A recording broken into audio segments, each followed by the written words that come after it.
That is the wonderful. How are you doing? I'm very good, sir. I'm very good this evening in our last week of the Pro League, the final week before we go to the finals. Lots of interesting games, which you can decide a lot of stuff at the moment in the Pro League as well. Okay. We'll be sorting that out very, very shortly. But basically, yeah, tonight, like we said, we basically have a lot of serious games going on tonight. Obviously, as per usual, we've got Orange Logo versus TCG, which is going to be our first series. And actually, Orange Logo, if they do lose this series today, could possibly be in the running for relegation, or at least, you know, playing versus versus the teams from the Challenger Cup, of course, to make sure they can get back into Pro League, because bottom 3 teams have to go into that contention. So it's going to be very, very interesting itself to see what is going to happen in terms of that. Obviously, that is dependent on what else goes on elsewhere. Because more guns, obviously, they have to win to make sure they do get above. Actually, no, because we've got Orange Logo 5th at the moment and more guns 6th. So if they both lose today, still we do have to take into account the fact that Orange Logo did lose to that team before previously in their series, and that's what's going to be the difference. If there's a tiebreaker, it's not score difference. Yep. It's going to be that indeed. And how are you doing now? I'm good. I have a voice now, so that's always fantastic. I was trying to ramble while there's things going on, but I was a bit distracted. But yeah. Let's get back to our schedule, and in fact, let's start off with our schedule. Let's take a look at the dates, because we are in the 7th and final week of the Pro League. These are not the dates at all, but let's take a look at what's happening tonight anyway. Our first game is going to be Orange Logo versus TCG. Second up will be More Guns Than the Roses versus Chaotic Contingency, followed by Rank 55 Dragons up against Vermilion, and our 4th and final match will be Car Crashed up against Purple Noise. Now, I don't know about you, Jebro, but match 3, that has got to be what to look out for. Rank 55 up against Vermilion. Both of them with 6 wins on a board. Let's find out who's going to be first place. Let's take a look at the dates for this season. Yeah, we've got some, obviously, you know, last date of the season, and then we've got the final, studio final here in the UK as well, and that's going to be fantastic, obviously. We know the top 2 teams. We don't know, like you said, who is going to be first and second. Obviously, you know, seeding of that, whoever is going to be first, this is what we've been informed about as well. You know, that seeding is going to be very important for who they go up against when we come to the finals. So, you know, first seed in EU is going to go against second in NA. So, you know, at the moment, the Abjured, their first seed by a mile. They're going to win the league, obviously. So, you know, Vermilion and Rank 55 tonight is one of the biggest series they will play in the whole tournament, including the finals, because it's going to determine maybe who even gets to the finals even tonight, because a lot of people would probably feel like the Abjured might be able to win that first series against the second place EU team because of that vast experience. So these guys want to avoid them in the first instance, you know, because we've got different money, obviously, that is coming up for different placings as well. I have a horrible feeling that my mic has stopped working again. I don't know whether. Can you hear me? Okay, maybe it's fine. Just gone a bit weird in my ears, but that's fine. That's okay. So long as you can hear me, that's the main thing. But you did see on your screen a minute ago as well the dates for the Pro League. It is going to be the 20th of February. That is going to be the date of our final, which will be hosted here in the UK. So we're going to get the American casters flown over. We're going to have Kylo as well starring in our lineup. So should be a good one. Should be a whole lot of fun. And like you say, it's really going to be the battle of who can get first today, because whoever doesn't is going up against the Abjured, and that is not an opponent that you want to take lightly. It's not as well, and you know that experience of going to LANs and whatnot is very important, and you know they just want to try and avoid that. But that's later in the day. And this series right now as well is very important for Orange Logo to avoid that kind of relegation, those relegation matches that I kind of mentioned before, is very, very important. You know, they don't want to have to be like, oh God, we've actually got to re-qualify for the Pro League, essentially. We just want to sit back, learn, you know, create or learn the new meta, whoever, you know, is in there first. And one of the things as well is you want to be watching those competitive games so you can see the meta develop in front of your eyes. You can see other teams try out strategies that maybe you want to try, and if that flops in a heap, then you know that that's not a strategy that you'll want to go with. So being able to just watch those promotional games instead of playing them can be a huge boon later on in the Pro League. But I mean, let's take a quick look at our prize pool here. Let's take a look at the total prize pool for this season. see what these guys are playing for, because this is the final week. This is going to decide who's going to be able to take each one of those prize slots. Obviously, first and second, $10,000 and $9,000. So later on today, we will have rank 55 and Vermilion fighting for that extra $1,000 as well as that first seed. But now let's take a quick look at the rules for our Pro League, because this is something we've actually neglected a little bit in the past. Obviously, it is Conquest 5-on-5. Those are our 4 maps that we can rotate between. I can tell you, though, this week will be Kylo, Temple, and Forest. So those are going to be our 3 favorite maps. And now, we saw, I think it was Kylo first last week as well, wasn't it? No, it was Temple first last week. No, yeah, yes, sorry. We were missing a Kylo. I think... I was thinking of Temple, but calling it Kylo. Every week it changes, and it's easy to get with the amount of different series we've had in games and different storylines and everything that's going on. It's no wonder, sometimes just thinking, what map was first last week? So many different ones. But yeah, this rotation is also very, very key for both teams. Orange Logo, in history, we all know that they have not played very well on Temple, for a variety of reasons. Temple is very reliant upon your rotations, and if being able to, and Orange Logo being the team they are, relies solely or mainly on snowballing the map in their favor after getting significant kills on the map, which is a big problem, as we spoke to Ron last week on Point. His words, where he says, it's basically a fail season. Like, they feel like that's the, they've had a lot going against them, members dropping out, not able to play, the meta not particularly benefiting them in terms of their own play style. And Temple is, again, one of those maps which it really isn't useful for them. And we don't see them winning that often against other top-tier teams, to be fair. And I think that's one of the things that they're certainly going to have to be battling against. And hopefully they can fix that in the long run and get back into their stride. We should hopefully see them in Season 2 of the Pro League as well, because they are actually kind of fighting against relegation here. Yes, this is the issue, isn't it? I mean, I was speaking to the guys as well. So we are going to have a look at the builds very shortly. I'm not sure if they were going to have this kind of honor games, which I heard rumors about, where they were going to play more DPS orientated builds. I'm not sure if that's the case, because doesn't look like it on my screen. We've seen people flipping up, but we're seeing Lord of Sura back on Ellie, so we can probably maybe have a look at those in a moment. We'll have to see. Let's take a quick look, though, at how our prizes is going to be split across the groups and the finals. Let's take a look at the prize pools for the finals. This is what these guys are going to be looking for. The first and second seed, they're looking for their best way to reach that $50,000 first place prize, and then obviously halving for each down to third and fourth, which will be $12,500. And let's take a quick look at our social media as well before we get everything underway today. Make sure you check us out on Facebook. You can follow us on Twitter. And you can find us at the Guild Wars 2 YouTube channel as well, where all the VODs will be uploaded. Well, I don't know about you, Jebro. I'm just about ready to get into these games. Let's do it. I think we should head straight onto the map. Our first map is going to be Battle of Kylo. Let's see how these guys are going to be able to take this one out. Okay, so having a look at the builds at current, you can see Syndranir obviously is back on Mesmer, causing a fair few issues to people last week. He's fairly unkillable. He's actually switched up quite recently as well. So in terms, well, when I say recently, maybe the last month or so as well. Of course, still going for that durability with soldiers. We know about the tanky bunker Mesmer as well. The rezzing being very, very strong, of course, with the quickness. Rom still going to be playing Ranger, obviously, as well. Going to be going with the Druid as his elite specialization with Beast Mastery and also Nature Magic there. Bye-bye. Bye. See you later. Tomorrow. Oh my God. You sound so sad about that. I am extremely unhappy. Hopefully by now people understand my sarcasm. I really do. I can't say I'll be too upset to see less sustain in the meta. Everything's gonna change. Both already. Amulet, bye-bye, that's gone. Tomorrow, we've got a massive balance change. If you're not aware of this, you need to go onto the forums and check out some already information about that. There's going to be more details and more, obviously, what exactly is going to be changed for most classes. There was a little bit of a preview recently on Guild Chat, but, otherwise, there's a lot of changes durability is going to be going, but Zerka is still going to be there. We're getting the addition of amulets as well. So tomorrow games in PvP, so much experimentation. It's going to be really, really great.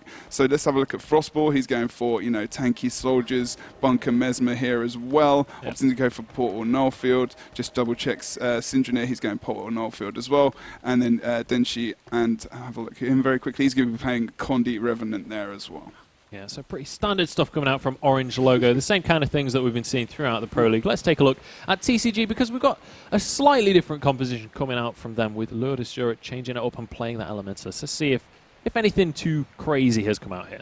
Yeah, Frey's playing Dragon Hunter right here. He's going for traps, so able to get that stealth as well from the Rune of the Trapper, of course. He's still going for a Marauder, but going for Sword and Offhand Focus, of course. Focus could be able to block some of that damage. He's going to be going for the Virtues, going to be going for Valor and Dragon Hunter here as well.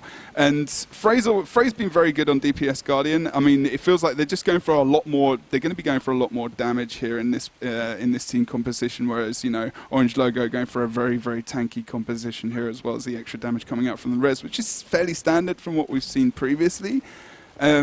Lord of Sur is going to be playing Ellie. He's actually going full-on Soldier here. Rune of the Soldier and Soldier Amulet. And then he's actually going for Celestial, because they haven't got the Mesmer, so he's going to be really, really tanky. Potential decaps happening as well, as he's going to be running with that staff there. Drazzy going to be playing probably the meta standard Scrapper build here as well. Very standard. Other than the stabilization core. So you can see it right there. The stability is so important. And this is going to be something... This gyro, function gyro, is going to be something really, really important in the future of the meta. When it starts to change tomorrow, we're going to see that gyro be even more important, I feel. And it feels like Drazzy is already making some kind of change which might come out there, although that protection might be very useful in the future as well. So we go over to Helseth. He's going to be playing Scholar here. Looks like it's going to be standard Shatter as well. Going for the Moa, as well as going for Decoy, of course, with Blink and Portal. But yeah, this is going to be very interesting as well, because, you know, no tanky support Mesmer with the quickness. Orange Logo going full on with that, whereas we've still got the quickness, you know, so he can still pull that out. But we're going to see a lot more pressure from these guys. Absolutely, and then we'll just take a quick look at Kaza and then get everything underway. Looks like pretty standard Revenant. Yeah, going to go with the Condi again, just kind of everything that you expect to see coming out of a Condi Rev there. So very excited to see Helseth on this Shatter Mesmer. We'll see how well, I mean, obviously very, very experienced player on that. So we'll see if he's going to be able to bring this up. But we should be able to get this game underway for you guys and get everything moving. And just a quick shout out as well. I forgot to mention it before. I've tweeted out a poll. So let's see who you guys think are going to win this one, because this is somewhat of an El Clasico game here. TCG up against Orange Logo. This is one of the games that's kind of it's happened quite a few times throughout Guild Wars history. Yeah. So we'll see who has the biggest fan support. You can find that if you take a look at ESL Guild Wars Twitter. That's retweeted it, so you can have a vote on that poll, and we'll check on the results partway through this game. But I don't know about you, Jebro. I'm ready to get this game underway. We are indeed, and I'm just looking at Helseth's character, obviously modelling it off myself with that fine hairstyle. Yeah, and your matching moustaches. My massive moustache as well, clearly. Yeah, we're just waiting, like you said, for the players to ready up now. This is going to be a very interesting game. TCG obviously don't need to win this as much as Orange Logo. So, you know, the more kind of sustain the tankiness, the standard meta builds that we're seeing from this team. But, you know, obviously TCG bringing out the damage to potentially counteract that.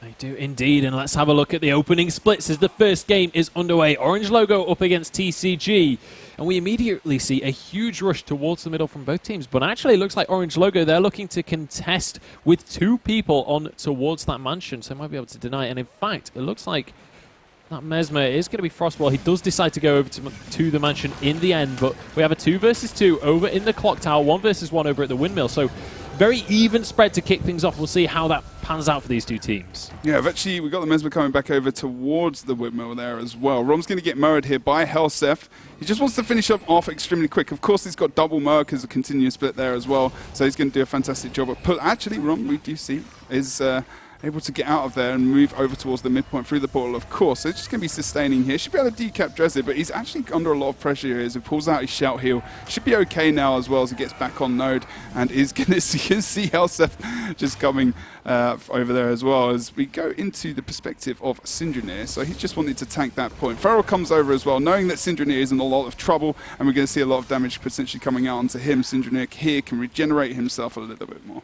Yeah, he certainly can, and we'll see if that's going to make any difference in these fights. So far, very even start. We do see the clock tower does eventually go over to TCG, so they're going to be able to take a small lead, but there you go, the mansion immediately captured by Orange Logo. So fairly even. Rom does go down though, and Sint as well is playing that Mesmer, so he's going to be alright, but Fraze is down on the floor on that Dragon Hunter. Is he going to be able to get up? It's so close, but the cleave looks like it might just be too much, and it looks like he is going to be going down there. I say that, he keeps on trying to heal himself, but Kazes has been scared away from that situation, and Fraze finally goes down. So again, 1 point apiece. This windmill, I nearly called it a watermill, is such an important node right now for these guys. You might actually see Kazes go down here as well. Helseth is in stealth, ready to pull out a nice shadow combo potentially against Ferals there, unless he's very careful. He does able to dodge and also move down the bottom of the point there from Windmill. Helseth's just kind of dodging around. He's going to move with Kazes here as they team up, potentially to come in with some nice bursts elsewhere on the map. Looks like they're going to be going for a far push here, with also Frey coming out as well. Oh, man.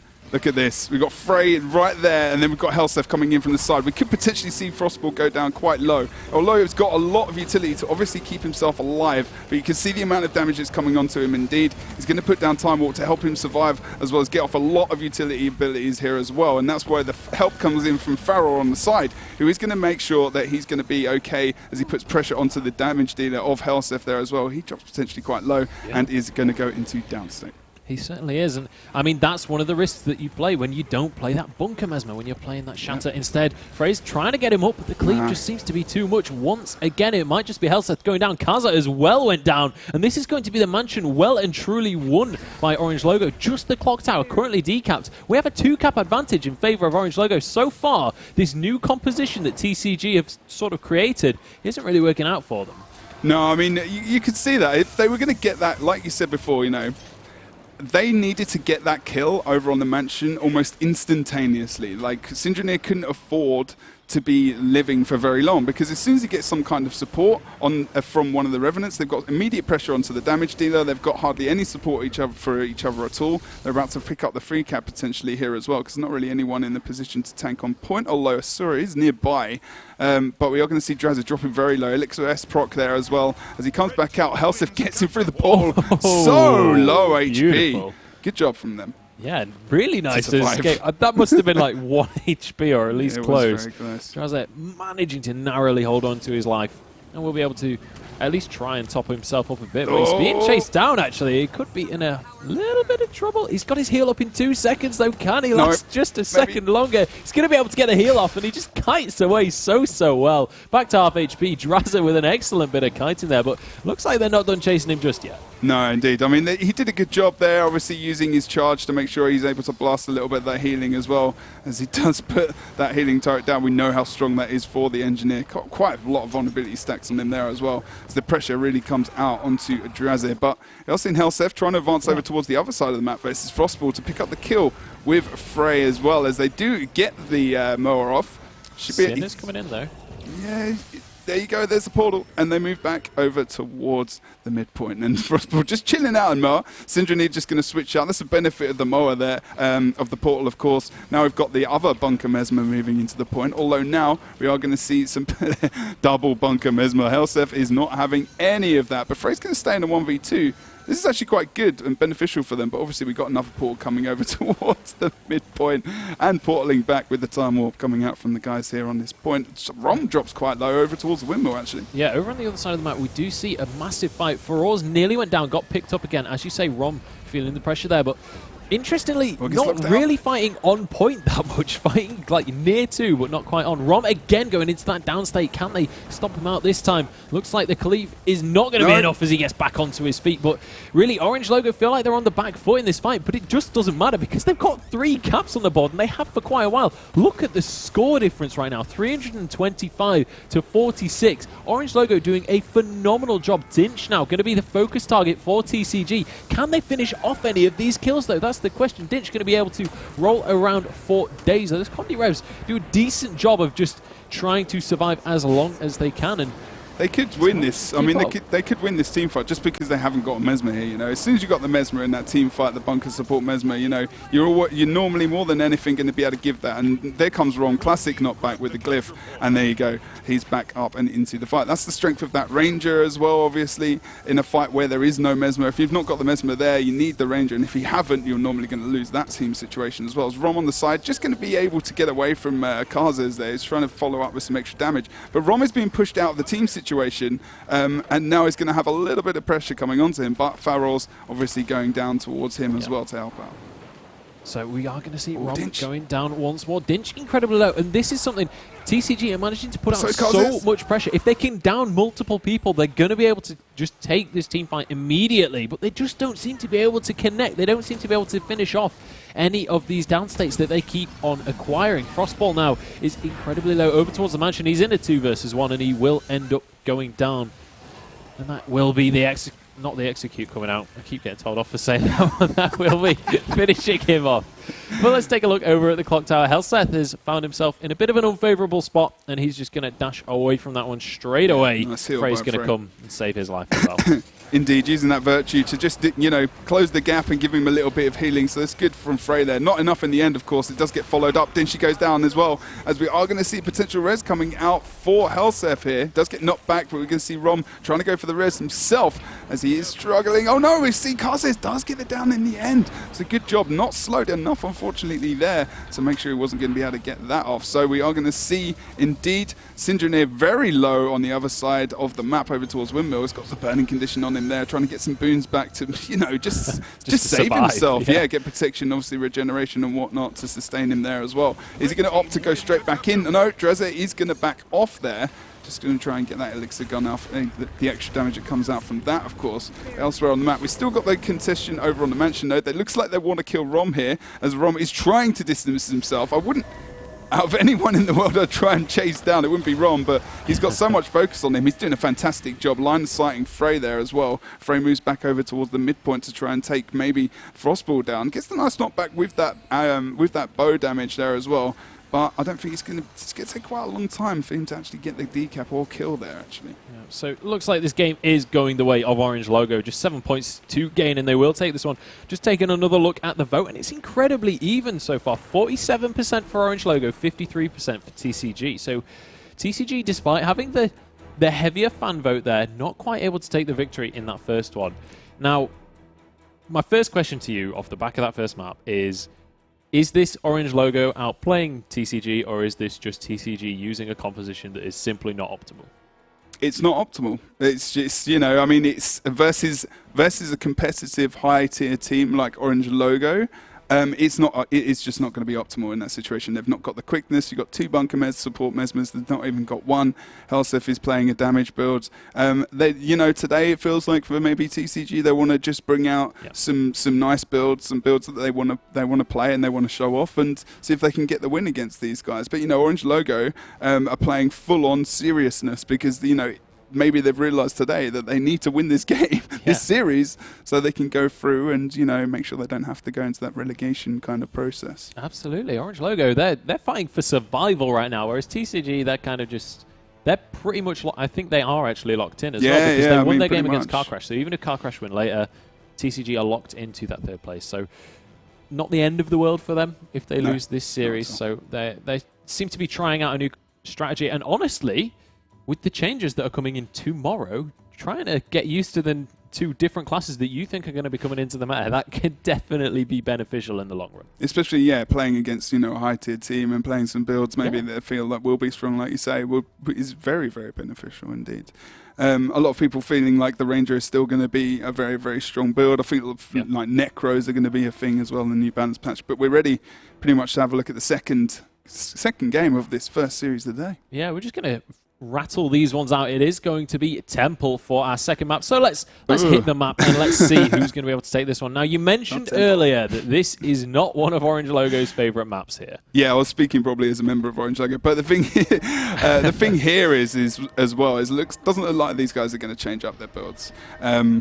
So that gives them an extra chance, you know, especially as we see before in the first map, we had 2 portals coming out from Orange Logo. They've got 2 portals again, and we've still got the portal from Helseth. Now, it's going to be a lot more, you know, it's going to be, the fights are going to be thinned out, especially around stillness and tranquility. So that's the point where potentially if TCG can gang up and, you know, use the map very advantageously to rotate, to move very, very quickly in and out of fights, they might be able to pick up kills here and actually win this game quite effectively. But, you know, the mobility that we've got, the bunker, the tankiness that's coming out from this team, as well as the quickness that comes out from the Mesmers, from double Mesmers. Helseth's still got it, but he's not got the tank ability to utilize all of the quickness he's going to be able to get, and that's the thing.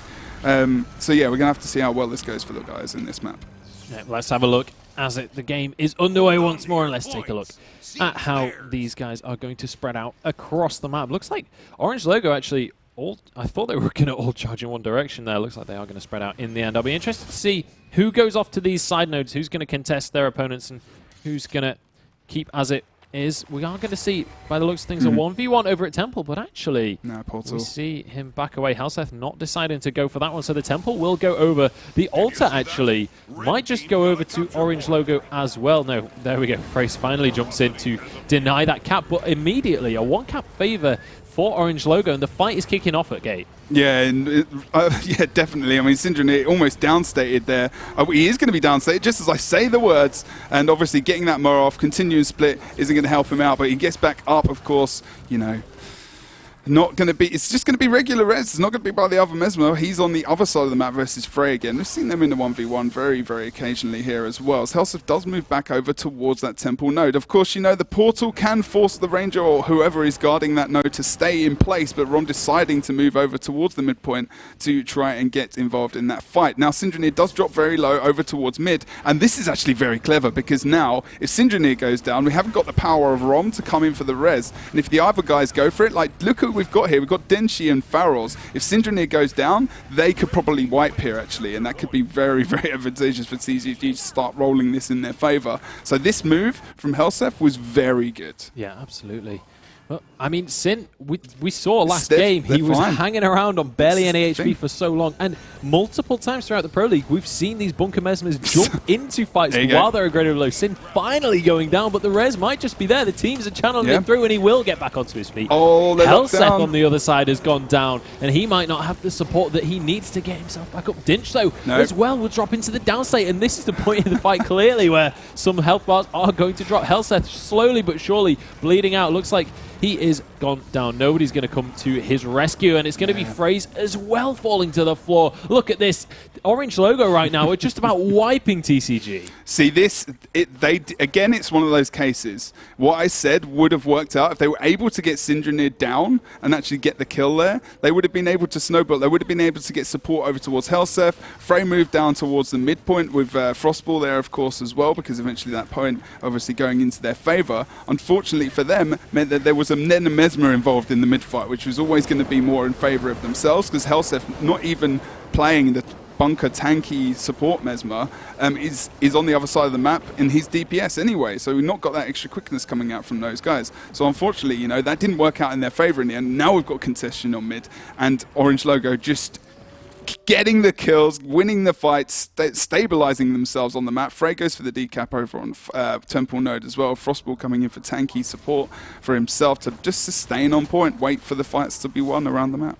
Okay, so here we go. TCG, they're going to get decaps on both side points, which is so crucial because you cannot afford to just start the game like this. They're already over 100 points down. Helseth has been discovered by Feroz there, but Helseth not looking for a fight, apparently. He's just going to bail straight out of there.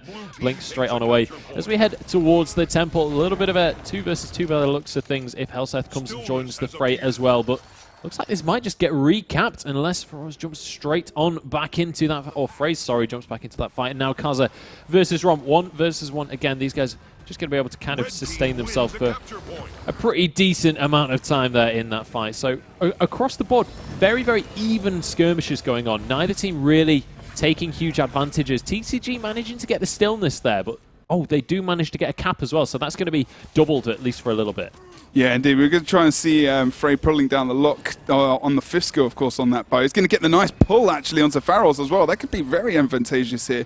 But, of course, he's got the backup and support of Frostball there. Frey's just playing around at the moment. Looks like he's trying to get the backup of Helseth. Helseth did stealth up there, just looking to move back into point now. As he does get his heal off, he's going to try and pull out the Moa. Nice job from him as he gets the stealth Moa out onto his target. And now they're trying to pull out the damage. Helseth looking for his target here as Frostball is currently... should be quite good. They're not able to get him down. But look, you saw how long Sin could survive on that low HP, and that's those moments that they need to really nip in the bud as fast as possible, because otherwise, they can be able to survive for such a long time. Yeah, and that's one of the moments as well where if you can land some form of significant CC, you're going to be able to finish that kill off. But if you're not able to get that, if they can get the stability or just simply escape, just simply dodge and roll away, then they're going to be able to survive away from those zones. But Sin and Feroz both fairly low. Sin, again, we've already seen Sin kite around on barely any HP in the past. I'm fairly confident he'll be able to do the same again, especially in this 2 versus 2. Dinch, however, might not be so lucky. He's getting incredibly low now that Sin's kiting around. He's going to be the focus of the attention, and it looks like he's just going to try and bail away from this fight. He might just be abandoning Sin, but so far that fight going fairly well for TCG. However, we are going to see Kaza going down. Yeah, he was finished off there as well by Rom, and we're going to move over towards the midpoint. Having a look here. So TCG able to get some caps out. 1 minute till Tranquility and Stillness pops out as well. And Syndrome, he just likes sitting at that low HP level as he gets some more pressure on him, but using his shatters quite well to survive. You can see just bouncing up between like 500 and 2k HP. The pressure is still on him. And he's able to survive. So much toughness and obviously vitality coming out. He does go into the down state there, but Frostball is on hand, but they're not getting enough pressure comes out. That's impressive pressure from the guys of TCG with that extra damage, of course, to make sure that he's not able to get that res. So that works there. It's very, very efficient from the guys there to make sure that he wasn't able to get the res. Big challenge to make sure you're not able to, get the quickness res there as well. However, over at Temple, it was a fight that was won by Orange Logo. Both Frey and Helseth went down there, and now we see one side captured, well, both home points in fact captured in favor of themselves, and the gate still contested currently. Now we see Kaza going down to that bot point, but Feroz is just there like, you're not getting this one for free, mate. Frostball is going to go down though. It doesn't look like anyone's going to be anywhere near to save him. Or I say that, in fact, we do see one of his teammates heading over there. Don't know if the res is going to be available, though. That's going to... nice little knockback to deny that kill there. And he will be able to get the res off that. Beautiful play from Feroz. Yeah, Feroz pulling out the staff knockback, of course, on that 5th skill. Able to knock back the opponent. And now Helseth's in downstate. That's a fantastic turnaround from these guys. Great thinking, Feroz. Split second, and that's that top-tier player that we're talking about. Might sound obvious, but still, in the pressure of the moment, you can really not think about that kind of movement, and that's a good job from him. And they do come back, but it's still 2 cap coming out for these guys. Obviously, Fredo goes down mid, Helseth down as well, which means that bodies can be placed down below to get Tranquility for Orange Logo to potentially finish this game off quite quickly. Frostball's been and decapped the home point for TCG as well, so he's going to be able to... won't quite get the cap. Helseth is there to deny that, but at very least gets the decap. However, the Temple at the same time has been decapped, so TCG actually might just be able to get away with this one. In fact, they will. Drazak going to be able to pick that one up for himself. Azura has gone down though, so... Yeah, he just fell from the ledge there. Just, knowing he was going to be downstage, he just decided to jump instead and end things quite quickly. Kaza there is just trying to interrupt on Syndrome. We do see him planting down that Chaos Storm as well, and now we're going to see that Kaza does go into the downstate inevitably, as we did see a little bit of outnumbering going on because TCG various members as well have obviously been taken out. Looking good for the guys. Rom on the other side of the map on Temple now, trying to contain the fight going on between himself and Drazzer. Should be able to take that out, but still we're seeing the channel coming out from Syndrome. They get the free cap, and that's probably on their way to getting this win and this series to make sure that they are trying to avoid that relegation period, of course, towards the end of the season. Yeah, so long as they can keep at least one person at each point now, they should be able to. All they need to do is just deny decaps, and they've pretty much sealed this game for themselves. Frey is going to go down, though. And I don't know. Nobody is anywhere near saving him there. He's going to drop. And Frostbolt as well has gone into that down state. Well, I don't know whether... No, yeah, they do manage to get that. So at least the altar will go in favor of TCG by the looks of things. But I fear that might be too little, too late right now for TCG. It looks like this might be a 2-0 victory for Orange Logo. The new composition that TCG trying out here, not really as effective as they might have hoped. Feel like, yeah, it's more of an exhibition game for them today, which I kind of think you said earlier as well. You know, knowing Orange Logo as well, they have to do everything for this. They're just taking this last series of the Pro League in their stride. They're just playing the builds they want to play at the moment, and able to get that nice double mower off onto Dinshi there as well, which is, you know, proved quite useful at times. But Helseth, of course, going down. We can see Drazzer going for the potential res here, but he's going to be taken out as well as he really commits so hard. But the game pretty much almost over as well. I feel like Drazzer has probably had the most sensible hat in the world on his head when he was thinking about going for that res. Syndrome now trying to escape as per usual. Actually quite confident play from Syndrome in the past couple of weeks when you've seen him playing Mesmer. He's been doing a fantastic job. Has to stand still with Torment just ticking over as it was very close to coming off cooldown there. Farrell's going to try and get the res up here as well as he tries to move in for the res. Just popping it off there. Time Warp as well placed down. So it looks like at the moment just waiting for this game to really run out. It's all over. They're still giving it their all over on the midpoints. They try and pick up as many kills as they can before the 500 hits. And Orange Logo pick up the series 2-0. Good job from them. Yeah, so Orange Logo with a convincing victory there. I feel like had the compositions been a little bit different, that might have been a different story. Especially on Temple. Yeah. I feel like that might have been a lot to do with TCG, the reason that Orange Logo managed to take that 2-0. I think you're right. Not to take anything from Orange Logo. I mean, they have just managed to grab themselves a 2-0 victory. And I believe that just about secures them there. That keeps them out of relegations, I believe. It depends. We have to have a look at the standings again. And if we get back, if we get back, we'll have to check those out during the break and see exactly what the case is. But it will be, if they draw, it will be based off the tie between themselves and whoever they're tied against. Whoever won the series they played in the Pro League will take the above position. It won't be on score difference, and that's what it's going to be based on. And of course, that's based on the rest of the series that we see played today. Okay, so in fact, what we'll do, we're going to have an interview with Rom about their victory and see how he's feeling. But what we're going to do is we're going to head into a short break, but make sure you come back because following the break, we are going to have our interview with Rom, see how he's feeling taking out TCG, one of the most prestigious names within at least European Guild Wars 2, if not global Guild Wars 2. And then we're going to be coming back to see our second series of the day, which will be More Guns up against Chaotic Contingency. So we'll be back in just a few. Don't go anywhere.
You're no ordinary gamer. These are no ordinary gaming desktops. With a commitment to quality, uncompromising performance, and jaw-dropping design, Alienware pushes the limits to bring you the gaming experience you crave, because you demand nothing less than the ultimate gaming experience.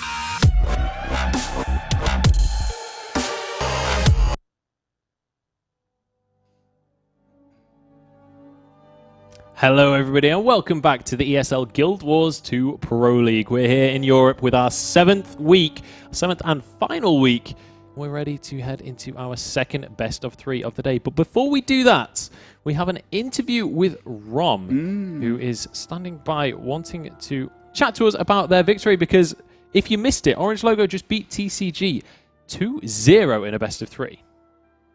You did indeed. And it was, we can talk to him now, and he can maybe shed some light on maybe the composition that TCG were playing as well. I can see him coming up on your screen. Rom's seen way too much and spoken to me way too much in the last week.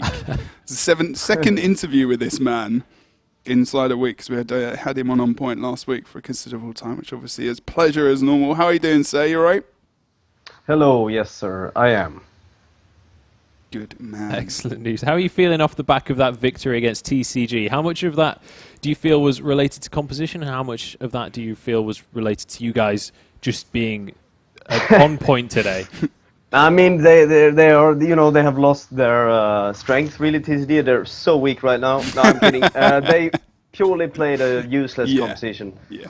But we were thinking about doing the same. It's just that I think we don't have to re-qualify now, I believe, potentially. I think that's correct. So we have no idea, so that's why we didn't play other specs or other composition. We just wanted to play maybe some old school meta as well. We saw Hellset on the Shatter, but they are set in stone in their position, so we wanted to, give a show maybe.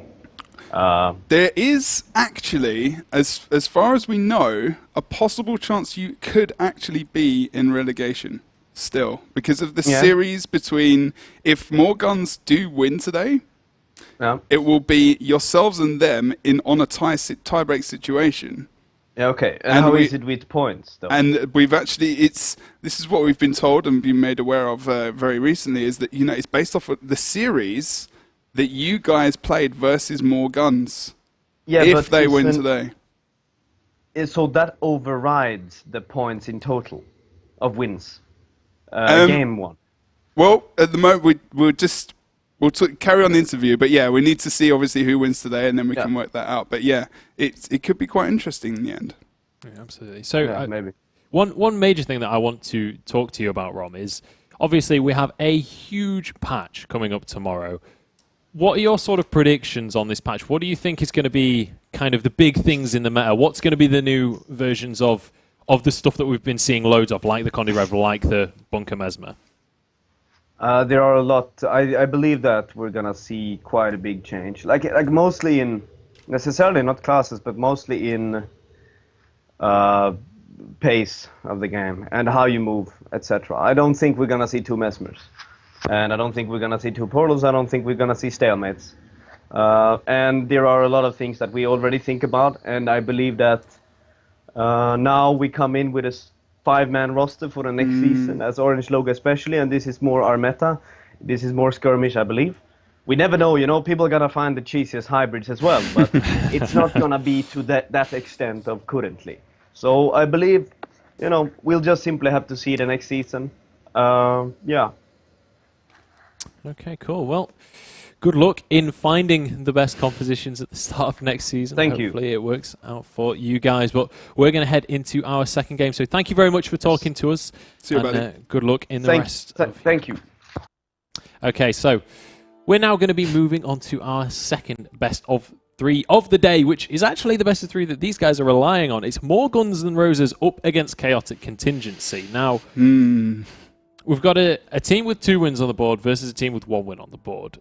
This is kind of a bit of a bottom-of-the-table slugfest here. Yep. However, both of these teams have showed promise in some of their matches. Yeah. Who's your favourite on paper coming into this match? More Guns at the moment. I mean, Chaotic Contingency, though, this could be, just the last day, bringing something out and really perform, because I feel like they've got strong team members. Farrell moving out of that team considerably changed, their prospects for the future of the season, as he was a very key, vital member. But there's still a strong team, like on paper as well. But we haven't been able to see that coming out. More guns, when they do play the meta and they're playing those builds, which has been very competitive and successful, have actually played and performed very, very well. Last week we saw them pulling out the 2 Warrior Thief composition. Guns and Tools played Thief in the second game of the series. They were able to even, get towards 200 points in the end versus rank 55. But I feel like they could possibly win this matchup. This map, they feel like they could be quite strong on as well.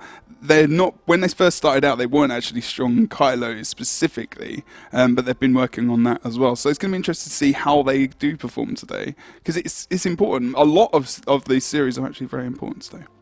Yeah, absolutely. It looks like the teams are all jumping onto the server. They've not quite joined their teams just yet, so we'll wait until they jump into their actual teams before we head onto the map. But again, it is going to be Battle of Kylo for our first map. So we'll see how this. I think Kylo is one of my favorite maps to watch as well, purely because it's very much wherever you are on the map, there's going to be a fairly large fight. It typically turns into one large team fight and then maybe a couple of 1v1s on the other side points. We see less of, obviously we do see some of, but we see less of the kind of 2-2-1 split, which typically seems to end in less deaths, and I'm a big fan of the violence, if I'm honest. Everyone's a fan of death, then, apparently. I can't wait for the new patch. I'm hoping that it changes everything, and we suddenly see. Oh, it will. It 100% kills will. left, right, and centre. Yes, I feel like it will. I think like Rom said, he gave the term cheesy, which is used to be in cheese mode. That was their responsibility to come up with those kind of builds. But yeah, no, we will see less. We will see more damage and less tankability, but we still might see some very sustainy builds through some of the maybe newer amulets that come in, as well as the older amulets, which might just get that we've never seen get used, might come into play, not even back into play. Yes. But yeah, everyone's ready. It looks like they are indeed. So let's head onto the map and take a quick look at what these guys are going to be running. Here we are with more Guns Than Roses up against Chaotic Contingency. We'll quickly rattle through the builds here. It looks like generally standard compositions, though. Nothing crazy like we saw out of TCG. Nothing crazy. He's going to be going for Inspiration, Chaos, and also going for Chronomancer there as well. So let's have a look. Standard going for durability with Soldiers. Chronox is going to be going for Condi Rev here as well, with the standard build, of course, going for Retribution, Corruption, and Herald there. Options to go for the stability, as well as Demon. He's going to be playing a Bunker Support Mesmer as well. But they go for 1 Sentinel and 1 Soldiers, which is exactly what they've done. So today, obviously, Xenix has been playing Ranger before Christmas, and then we had the 2 Mesmer switch over, so he's gone from Ranger Druid to that build. Guns and Tools going to be playing NG today, not going for Thief. He played in both games of the series last week. Should be playing the regular standard build, of course, but Sigils, we see a lot of people switching out between Blood, Energy, Air, and whatnot, so sometimes, personal preference. So we're going to be playing Zerka, of course, Power Revenant as well. Yeah, well, I am a big fan of the Power Revenant. I have got a vote going on Twitter, and so far we have 80% of the votes in favour of more Guns Than Roses. If you want to participate in the vote, check out the hashtag GW2PL, and you'll be able to put your vote forward as well. But let's take a look at the builds for Chaotic Contingency. Let's see what they're running. Anything crazy coming out from them at all?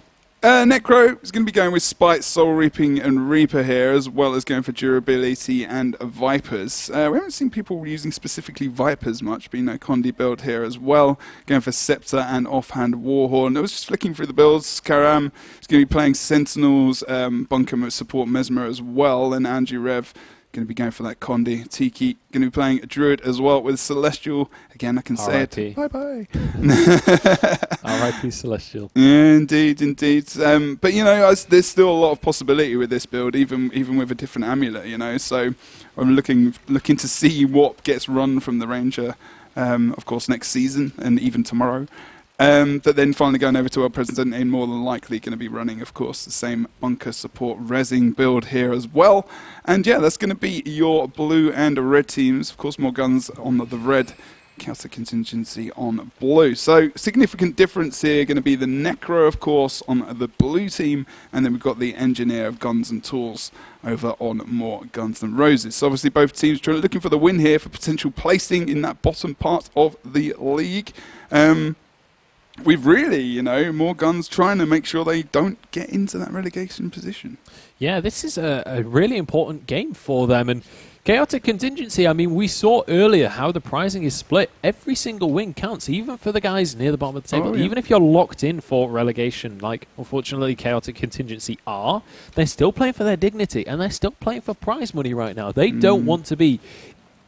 Excuse me, I just nearly died. They don't want to be in the 7th or 6th spot. Are you okay? I just nearly died. I mean, excuse me, I nearly died. Anyway, yeah, they don't want to be in that 7th spot. They want to try and fight for that 6th spot. So let's see if they're going to be able to. Jebro, talk for a minute while I clear my throat. No worries.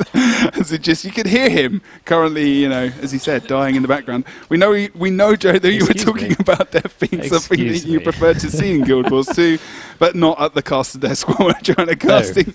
I'd appreciate if you would stay alive. Pretty sure the guys don't want to hear me permanently. I'll do what I can. Can't promise anything, I'm afraid. We'll try. But it's going to be, like you said, now we've got the two bunker two support mesmers on each team. We could see potential for fights to spread out more across the map.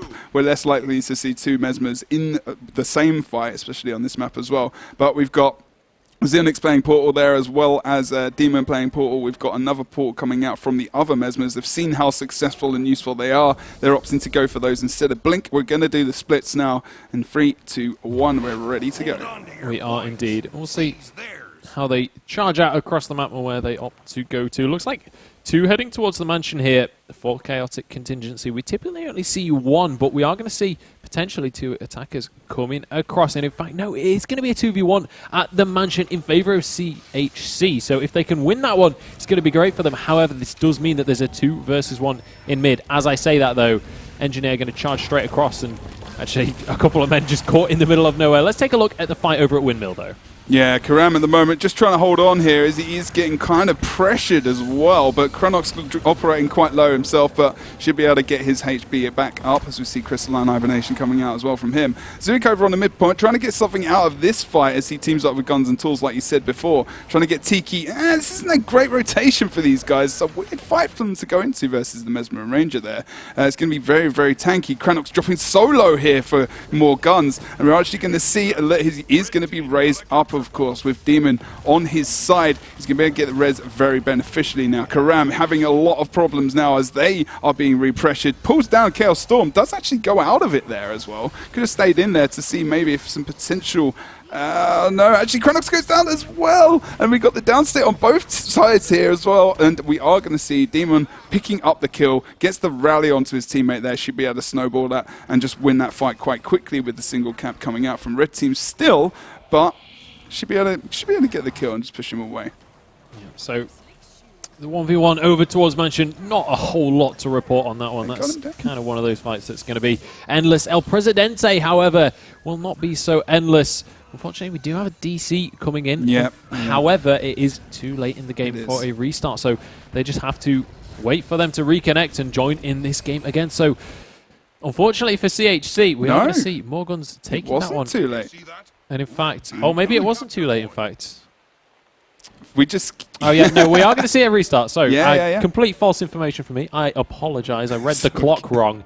It was within the first 2 minutes, and therefore we can see a restart come out. So, CHC, with a DC at the start of the game, obviously started to fall behind. So, we're going to have... it was just we'll see in how, time. Yeah, literally just in time. I think there was 5 seconds time left or something until the 2 minute mark, but... It's good to keep casting though, because you don't like that second in time. Just keep the ball rolling. Yes, there was the DC, but we're going to carry on, sportsmanship and all that. But today in the last games of the season, yeah, this is not the moment for a DC. If you're going to have a DC in the game, last game of the season is not the game to have it in.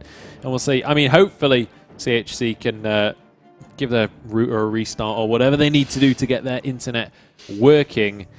And we'll see if they're going to be able to stick it through for this best of 3 up against Morguns. But Morguns had a very convincing start even before the DC there. Morguns were taking the advantages in the fights. Yeah, they did okay. Their movement towards mid was...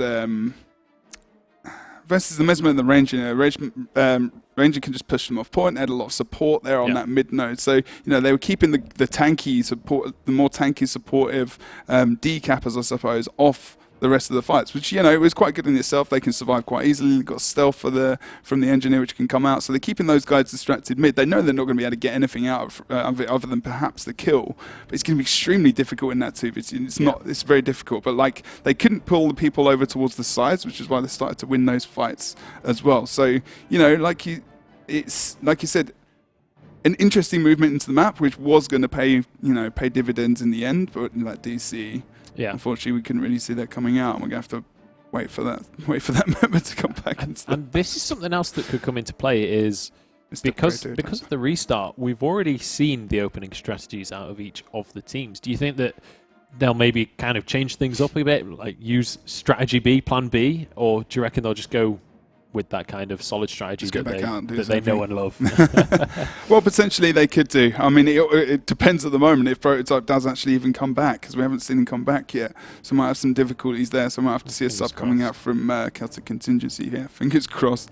Potentially, yeah. I mean, maybe for more guns, but maybe if that rotation comes out with the Ranger and Mesmer aren't on that single point, maybe they'll just alter their positioning and go to that node. But if we what did happen at the beginning there, of course, was, we saw Guns and Tools coming out with a sneak gyro. Just giving them the stealth to move in position so the members couldn't see where they were on the map at the present. They did that split over towards far and mid. But, that's another thing to think about as well, is that if your sneak gyro is on a 40-second, an increased cooldown, because of the balance patches, the balance that comes through, will you be necessarily doing that at the beginning of the game like just then? Which is just something to think about, Yeah, probably. I mean, in those upcoming fights that you're heading towards, that could be an ability that you desperately need to win out that fight into. Unless you've got a thief and you get stealth anyway, and then there's other things. I was just literally thinking off the top of my head. It's like, you're right. And exactly. Yeah, I mean, this is the thing as well. Like, you can think of individual changes, but then there's going to be so much changing that maybe that then turns something else on its head, and it's all going to be... I'm excited to see what the classes are. I want to see more Thief. I want to see Warrior come in. Like we've seen one game where there were Warriors, and it was a little bit of a troll composition. It was an interesting one. So we've got them tonight, funnily enough. They're back, and they're here. Yeah, they're not quite going for the same composition, luckily. Because that was less than impressive. Let's it was word not it less like than that. But I mean, we've got talk in chat of potential 4 versus 4s. I don't think that will be happening. Sure that's interesting. Yeah, I'm not sure that will be allowed to go ahead. I mean, I guess if it's up to the ref at the end of the day and the rules, so we'll have to leave it up to them to sort that out. But that could be very interesting as well, especially on this map. That's not our job to decide on. No way. We're just here to cast. I think that's a huge thing as well. Going from 5 versus 5 to 4 versus 4 would be like, it kind of puts the meta on its head, because maybe your supportive Mesmer that needs to be in those team fights can't necessarily be in those team fights because there isn't enough team for the fights. Yeah, I mean, spread out more. Exactly what you said. What have we got left on Chaotic Contingency? The Necro's gone. One of the main damage dealers on their team that would have been a Revenant is gone. So they're going to have to bunker down and just wait for the Rev to get the kills, or like slowly over time. And then they can counter-comp that quite easily with what they've got over on more guns, of course. So that's the interesting thing, isn't it? So. It's not going to benefit them. If they know their member's going to come back within a minute or so, there is a time limit, obviously, they have to adhere by, so we don't just sit here. I know it's nice to look at us all night, but... Apparently his internet just died completely, so it's all back online now. He's logging on, he's getting back into the arena, so we should be good to go in a minute. He corrupted his own internet. Maybe he did, maybe he did, but it seems the unlikely. Boon of the internet. It seems unlikely when you're playing in the Pro League that you would purposely corrupt it, but I mean, accidental necro. Accidental necro things happen. It's a common occurrence. It's got to be a meme for that. What, the accidental necro? No, well, probably more necro things happen. I don't know. Just necro things. Necro things. Hashtag just necro things. Tweet us with the hashtag just that works. necro things. Have we got a vote going on? If it's We hello, do have we're a in, vote we're going starting, on. we're going. The game is underway, We're so gone. let's head back onto the map because he's joined and we've kicked off straight away. So Fine, let's guys. head back onto the map. I'm going to have a quick look at the votes, and it looks like we have a 67% vote in favour of more guns, with 33% in favour of CHC. So Still got some faith for the guys of CHC. not overly one-sided, but still pretty convincing towards more guns. So Dude. we'll have to see. Pretty similar starts to what we saw in the Yep. last game coming out here. We are going to see the contestants coming through. The windmill will be contested by Angie Rev there. And as you can see, 2 versus 1 over towards the clock tower as well. So general standard starts, we're going to be seeing those matchups evened out across the board. Yeah, Tiki is now moving into mid. He was, I believe, last game. I'm not sure if I think he did something similar before. I can't remember if he was situated on that point. But again, too late. But now, can he pull out? Oh, he does go in for the speed res, obviously with the time warp as well. So make sure he gets that quickness. I didn't even need to bother jumping into that. I was pretty predictable what he was going to be able to do there. Nice knockback comes out from the star from Zuik to potentially just defeat a little bit of momentum in his survival there and try and pull out some nice extra damage. Let's have a look on the other side, which we have seen a downstate coming out as well. Didn't need to move there too quickly. Knew the Mesmer was in there as well. As I move away from that, Pel Presidente and Tiki do go down. And a nice combination from Guns and Tools and Zuik there. Good job from the boys. As that Zerka Revenant really doing a fantastic job. Yeah, we're going to see. Prototype has found himself in a 2 versus 1 as well, so he's just going to be trying to escape, but I don't think he's going to be able to. A whole lot of damage coming out from Zuik right now. Well, actually, he's doing a good job to just run away, and in fact, Zuik not going to chase this one out. Prototype going to be able to run away with his life still. And then over at the windmill, Karam went down, and now Angie Rev in a 2 versus 1 as well. So across the board, this is going pretty horrendously for Chaotic Contingency. 3 down, another one in downstate. Pretty much a full wipe because we saw Prototype walk away on barely any HP as well. So he needs to survive here. Now here he's made a very interesting decision to move back into the map. Now he's confident that he can survive this. If he can pull 2 members away, like Prototype, his mobility, he's just, you know, it's wondrous, you know. To use that phrase very often, but it's the one that came to mind. He uses this mobility so well that he just pulled 2 guys away and now entering into a fight, but does get stunned there by that shield number 5 from the Mesmer, of course. Pulls down Chaos Storm on him. Now, he's got to be very careful as we do see him move away here. And he needs the assistance of Karam. Obviously, Karam coming in with those abilities. He's going to be able to try and res him back up if he does go down. Obviously, getting the Reaper Shroud out is here as well. Is going to mean he can move back into the fights quite successfully. Still quite low, though.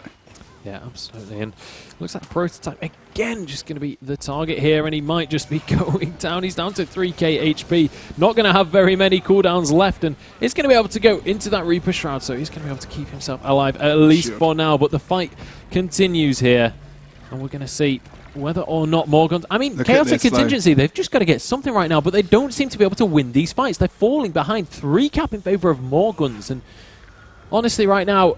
Look at the damage, though, that comes out across the midpoint as well. Yeah. Tiki, they just cannot handle it whatsoever. They can't get the focus damage down onto their targets. See Kranox there as well as Xeonix and Guns. They're able to get enough focus, enough direct damage on their targets as well to make sure that they are able to take members down. And then, obviously, you know, they've got the quickness down as well because they've got the Mesmer over onto the midpoint. Zuik now trying to leave this node, but the point still, we've got free cap coming out for more guns, and this is just absolute domination at the moment. It absolutely... Honestly, I feel like Chaotic Contingency were actually doing better with the DC. Yes, it does feel like that at the moment, unfortunately, for these guys. And, you know, we're going to have to wait and see what they come out with maybe in the second game, because in this meta, you cannot lose people so early in the game. You're like... You know, at least you need to almost regroup and just try and deny those cats for as long as possible. But they lost people everywhere. They lost all their matchups. Midpoint, I feel like it just felt as if they shouldn't have lost that fight as well with the combination that they had. I know they had a lot of pressure there, but with the combination as well, it felt like they could have just spread it out around the midpoint a little bit more. It was the speed at which they lost the fight as well. You just saw the health bars drop, and it's kind of just like... if you dodge more effectively, if you've got your teammates there to get those reses, then that shouldn't really happen. But, I mean, we're going to see Morguns pretty convincingly taking this. The mansion has been decapped, though, so Chaotic Contingency, they're going to be able to at least get some points on the board here. And we still have 10 minutes on the clock. So if Chaotic Contingency can really pull something out of the bag right now, they have the opportunity to come back into this game, but boy, do they have their work cut out. And Prototype is going to be dropping Karam as well, incredibly low on this one. And in fact, he might just go into the downstate as well. That's going to be 2 of them. Angie Rev now going to be the next target as Karam and Prototype are going to be finished off. And this is, I mean... It was a bad decision. It was a bad decision for Karam to go for that res there. I mean, he was 1v2, because obviously we had the downstate coming out. He went for the res. All right, maybe knowing that Angie Rev was going to be able to port in with Assassin Stance to get the res up as well. But it would have been better there if he'd just stayed alive and just waited for Angie to come in so they could sustain the fight a little bit longer. But now, you know, they've lost quite a few members there, and that was really punishing for them and just dented them even more. I mean, at the moment, the game is pretty much over, you know. That's a substantial lead. Yeah. More Guns are going to have to make a massive amount of mistakes to lose this. Chaotic Contingency right now have to get a 3 cap it's a nice to get back in, or at least a 2 cap and a D cap to be able to come back into this one. Zuik just going to be dancing around, escaping there. They've got 3 people over in the clock tower, and look at this. Because of pretty much the wipe that happened, Chaotic Contingency have pretty much started from home again and now are trying to push back out onto the map. Nobody over at Windmill so far, but it looks like every single member coming there from Chaotic Contingency is going to be met by his equal from More Guns Than Roses. Cranox, for the first time, might just be, well, I was going to say feeling the pressure here, but he's going to have that Crystalline Hibernation. He's still got his stun off cooldown as well if he can build up that energy, but it doesn't look like they're in too much trouble, in all honesty. Angie Rev, however, might just be the one in trouble here. They just want to play around with the trees, guys. There no way. Yeah. You could be taken out here. I feel like this is the point where, especially from Chaotic Contingency's point of view, you've got to be fighting on the point. You've got to be trying to get that decap while you battle. Well, I mean, you know, a lot of it as well is to do with the stability that's going to be coming out from the Mesmers. So it's not too impactful, but at least, you know, they need to try and get... They either need to distract them off node so they can, you know, get someone past them to get the decap, or they have to win the fight. They have to start getting some kills, so really they can snowball in their favor. Angie Rev again goes down and then not able to get it off in time. A little bit late to get the res up there as well, of course, but we do have quickness coming out all over the shop for both teams, so it almost counters itself almost to a degree, as we see currently Tiki moving over towards the defense versus Guns and Tools here. Obviously, Guns and Tools is just pressuring. They've won the game on 497 and 500, but you know, I mean, it feels like Chaotic Contingency actually lost a lot of skirmishes, which they potentially shouldn't have as well. And, you know, just some decisions there, that were interesting. I think just in general, kind of just being outmatched. They were outmatched. I don't want to say it like too harsh, but I mean, yeah, no. I think, you know, that simply just not winning the fight, simply just in even matchups, in even splits, just either picking the wrong 2 versus 2s, picking the wrong skirmishes, or just simply being in the right skirmishes and losing those fights. And then, obviously, off the back of that, it was just kind of easily snowballed by More Guns and into an incredibly dominant victory there. And they're good on that map, you know. And if I think of anyone in More Guns on Kylo, I think of Zuik. You know, you saw him always bringing out the staff, giving up some nice CC onto the opposite team as well. And, you know, the damage between the Power Rev and the Engineer, a lot of power damage coming in, especially onto targets where, you know, if you've got long sustained fights, those conditions can be removed from, say, Condi Rev or Necro or whatnot. But that power damage focus, that kind of power damage team, very advantageous for More Guns as well, especially on that midpoint, using that staff to maybe knock the guys onto the sides of the caps as well, defeating the momentum to possibly regenerate, to defend themselves as well. But, you know, they could have moved just out of the nodes, you know, got up into the window ledge, just regenerated themselves a little bit while the other got focused, taking turns to switch off node. Didn't really see much of that happening on mid. But yeah, we're just going to have to wait and see if they can bring it out on Temple. Could be different. Yeah, fingers crossed we are going to see Chaotic Contingency come back into this series. We're going to head onto the map because the players are already there waiting for us, and we want to get Game 2 underway. So here we go. onto Temple, and let's see if Chaotic Contingency can pull themselves back onto the scoreboard here, or whether it's going to be Morgans taking this one with a 2-0 victory. I can't see off the top of my head any crazy changes to the builds here. Rune of Mercy, I mean, that's going to be the main one here for our President Ace, who's got the extra revive 20% there as well. Let's have a look at prototypes going for the Celestial as well. Looks like they just want to sustain as much as possible, you know. Extra revival, Celestial, of course, coming out from him. We saw Vipers. I'm not sure if I double-checked his build, actually, when we came back from the DC, so I'm not too sure if that's correct. Then we're going to see, Nature Magic, Wilderness Survival, and Druid. No Beast Mastery there. Still going for Celestial with Durability, of course. Zuik, not going to change things up massively. Still going for Staff. Sometimes he pulls out the Hammer in those power builds. Obviously, that's what the Scrapper's going to use. Demon is going to be going for Sentinels there as well. Let's just double check his build very quickly. But yeah, I mean, Cronox going still with Condi there as well. Durability with Vipers. Not too many changes for that team as well. Karam still going to be going durability there with Soldiers and Staff Sword Shield, of course, which we may not see too much of in the future. Obviously, some of these more tanky amulets being taken out. Be interested to know what people would think. Are thinking about the changes, maybe even if they've got some ideas of what they feel about the meta and different teams. What people should be tweeting, like at ESL Guild Wars 2, or hashtag Guild Wars 2PL, or at me and you as well. Yeah. Just about how they're feeling about the 7th week, us coming to an end and going towards the finals, and what else is going on. Who your favourites are, make sure you get on the votes and just tweet with the hashtag GW2PL and we'll be able to. I mean, we are having a look at those Twitter feeds, so if we see something that could be a good talking point, could be something that we want to mention, we will mention you on the stream. So make sure you tweet at us with that hashtag. But here we go, the game is underway, and let's take a look at these opening splits.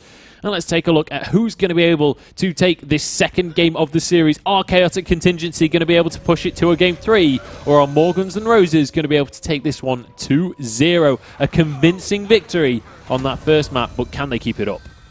Yeah, indeed. Going into Tiki, he's just going to be trying to hold as much as he can now, as obviously Red Team able to get that node there. But Tiki's going to be caught up in this 1v1 now, just off point. Although two members are currently caught up around this node. Demon does go into a 1v1 versus the Ranger there, which is good. But, that build can really hold against the Ranger for a while. He's got stability as well, and also the prototype again getting very, very focused here. Gets into the Reaper Shard, trying to dodge away here, as obviously can grab that stability on the third ability on in his Reaper Shard. Still very low as he gets out. Needs to try and use his healing signet. Can't do that in the end, but Xenix as well on the just over on the mid, really getting pressured here as well, as they do try and take out prototype. They've got to use that to their advantage. They do. Zuik tries to go in for the res as well. They do get him back up. Should be successful here, as we can see the portal coming out over on the midpoint as we go towards the altar and see what's going on over there. But Downstate comes out over on the mid as Xenix is finished off here. This is a better start for Chaotic Contingency. Good job. Yeah, so really good start for them, and that means that they might just be in this series. They have to have a strong start on this map, though. They have to get some points on the board. Still 15 down ahead, away from their opponents. Temple still in control of more guns. So Chaotic Contingency, they've either got to get that decap or they have to get a cap on the board. Looks like El Presidente is battled off to the side. He's got a whole lot of... This is one of those decisions. This is one of those decisions. Should Andrew Rev go over here? And guess what that decision was? Yeah. No, he shouldn't have, because he just went down. And that might sound like a really obvious thing to say, but those are the decisions which are going to be able to hold them in a position where they can hold them out. Now, they've lost the nodes. They've obviously got the 1v1 now down on the midpoint as well. They've lost 2 members. And, it's those kinds of decisions which really separate these teams. And that could cost them the entire game. And as well, it's the ability to put your opponent in that position where they have to make that decision. It's, do I overextend to try and resurrect my teammate, or do I try and fight a 2 versus 1? whichever one you choose, it's still a losing decision, really. So it's about the ability to force your opponent into those situations where you can't really make a great, like, neither way is going to be great for you. But let's take a look across the map. Still 2 caps in favor of Morgan, so they are stacking up the points right now. And just look at the health bars from Chaotic Contingency as well. Morgans, again, like we saw in the first game, are just winning out these skirmishes. Karam goes down now on that Mesmer, something that we've been talking about, how hard it is to get those Mesmers down. Morgans are not struggling at all. The portal back up towards Stillness, actually. That's good from Angie Rev. He's still got the conditions on him. I don't think he's going to die there, but now he's there looking towards regrouping. Oh, no, he does! He oh, my to good hell. lord, he just went down. So I got some damage on him from Xeonix as well. Unfortunately, wrong place, wrong time, and he's going to go down. We're actually going to see the Mesmer coming down to help him too quickly. The slow wasn't enough for the Mesmer to come down, unfortunately, in the end. And now we're going to see Blue Team leaving the portals. Karam is looking to come back later. Use his phase retreat to get ahead of himself even further, moving over to potentially get the decap here, maybe. They don't want to move 2 Mesmers in on that node, but now we see, of course, El Presidente looking to grab himself this Stillness. Let's have a look back over on the temple, see what's going on over here. Oh, they get the downstate onto Prototype. Easy. They do indeed, and that is going to be a kill. And again, they just seem to be winning out these fights. Tiki now going to be the next target, obviously, as he's the last guy there, but that should be the temple once again going over to Morgans. That should be the 2 cap for them. In fact, Tiki just bails out completely. He might be jumping back in again in a second just to try and deny the cap, and it looks like he will. El Presidente is going to be there as well, and in fact, they are going to be able to deny the cap. So nice play from Chaotic Contingency to at least slow the bleeding here, but they've got to either get a cap for themselves or decap this altar, because they are slowly but surely losing out here. Angie Riv goes down. Look, Prototype's got going for a potential res now, which puts him under immense pressure, so he can get focused down with some couple of conditions. But more than likely, I mean, normally Prototype's going to be able to survive this. Does get his elite off. No, he doesn't indeed, because Chronox is going to be able to use the sword there and evade anything that comes out from him, and that's unfortunate. But still, the Prototype is going to be able to be okay just for a moment here. Wait for the respawn of different team members. Maybe they can get a little bit of a kill going down, but we are going to see, obviously, you know, 250, 260 at the moment. 2 cap comes out for the red team as well. And this is messy for Chaotic Contingency at the moment. They're just being caught out at every turn, not able to win any of these fights really, or matchups. I mean, just as they started to win the midpoint as well, they would, like you said, you know, more guns pulled them over towards the altar. They were in the 2v1. They took full advantage of that. Angie got suckered into that situation, and he went down as well. So yeah, they're not having a good time of this today at all, to be fair. No, they're really not. And I mean, this game feels relatively set in stone. I think we've actually got a tweet. Someone's used the hashtag GW2PL. So let's bring up this question. Let's discuss this while we watch this game play out, because I don't really feel like the result is going to change all too much. We've got a tweet from at Aaron Lewis Smart, and he says, how will the European teams stand up against the NA teams at the finals? Jebro, what are your thoughts on this one? Well, that's the thing, isn't it? It's the age-old question. NA more than EU, which is always the thing we see in Twitch chat and everywhere. Oh, wow, they can't take the defeat. So that's just because it's the Chronomancer. He just froze time for a second. Right, I got you. Like you said, I mean, that's what we're talking about right now. I mean, the game, like you said, pretty much at the moment, it looks pretty solid for more guns. But that question is dependent on many things. You know, the Abjured have got so much LAN experience now. I mean, not only have they played in 3 World Tournament Series, they've played in an All-Stars tournament, they've been, you know, they've streamed, they've done all these kind of things in front of a lot of people, and then you've got the idea of the idea that, you know, they are epic players as well, that they've been doing this a long time. They are the most consistent team in Guild Wars 2 history. Like, that is the truth. Yeah. Like, since Noscott joined them, you know, they're pretty much the most consistent team. You know, other teams now have had roster changes. Orange Logo were going to be along with them. Vermilion, consistent since last summer, scrimming up against, you know, Orange Logo for their World Tournament practice. And I mean, Rom said it, you know, himself, that, you know, it feels like his kids have grown up and they've gone away. And they've been very successful, you know, more successful than themselves as well this season. So, you know, I mean, and he admitted that, and sometimes that's, you know, just a lot of respect between a lot of the EU players to have that admittance. But a lot of people probably, I mean, you know, rumblings and people talking have got their money on the Abjurd, but it's going to be about who finds that meta, those builds, that composition that's going to be able to be so strong in that tournament, of course, and who's going to be able to scrim against who's going to give each other the practice to do that, because we've not got any major tournaments in between today and the finals. So you're going to be seeing the meta. It's in just the tournament for the first time. Those 3 weeks, who can practice hardest? Who can get the most games under their belt, so they can try out different comps, they can try out different builds on different professions and things, and see what is the strongest, what is going to be able to win them those games over at the finals. I've got to say personally on that one, as an EU commentator, I am going to say that EU greater than NA. Definitely going to be. What do you reckon? EU versus EU final? Just gonna maybe we'll have to see. I think it's. I'm just biased on that one. Yeah, I mean, you know, it being like you say, EU casters. I think there's the bias, isn't there? You would love to just see an EU final, especially today. Like it could be like a preview. Just for bragging rights. Just for bragging rights. Just for bragging rights. Exactly. I think you're right.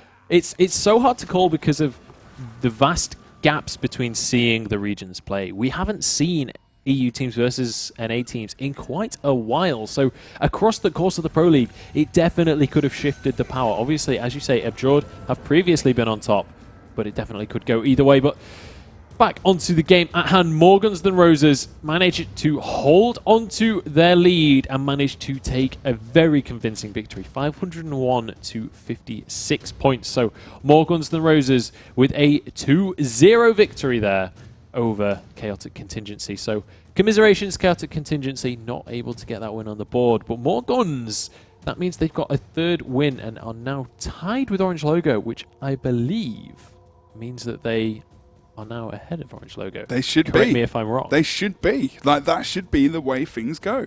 And, you know, in that case, it's the series which I feel like is a good way to do it. If this is the case, which it should be, as we've been confirmed today, you know, Orange Logo got defeated by More Guns, and that is the tiebreaker. And now it looks like Orange Logo will have to fight for their position in Pro League. When did that happen, everyone? That's certainly not something we were predicting at the beginning of Pro League. No, we were thinking potentially top 2. That, of course, you know, that was another thing as well. Depending on the meta, maybe like at the beginning of the season, we would have been able to predict that a lot easier because we would have known what the meta was like a lot more solidly. Because obviously, Pro League didn't start too long afterwards. Obviously, there was a gap to, you know, change things up if there were issues. But, you know, that evolved over the season. First series of the Pro League, you know, Orange Logo came out and they just decimated people. Yeah. They had the 2 revs, you know, they just rolled over the map. Tage and, Tage and Denshi were just like, yeah, they were just owning everyone. They just rolled over the map. They got that easy first series of the tournament, and then things started to change, you know. Yeah. Tage had to drop out, then they replaced him with Farrell. Then, you know, the consistency wasn't there the whole season. The meta wasn't, you know, to their, I guess, liking, not really liking, but not to their play style, which is what Rom's even said himself. So now, that's a very interesting outcome. It is indeed. The whole season has just been like this. Yeah, it's been a little bit sort of topsy-turvy in terms of who we expected to do well and who has stepped up to the plate. Vermilion, for example, definitely weren't one of the favourites to be at the top of the scoreboard, but look at us now, 6 wins on the board, not dropping a single map. And that is what we're going to have up next. We're also going to have an interview with Zuik. We'll bring that up on your screens after this short break. So grab yourself a cup of coffee, grab yourself some snacks, because this next series is going to be incredible. Don't go anywhere. We'll be back in a few.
Hello everybody and welcome back to the Guild Wars 2 Pro League. My name is Munchables and once again with me is Jebro.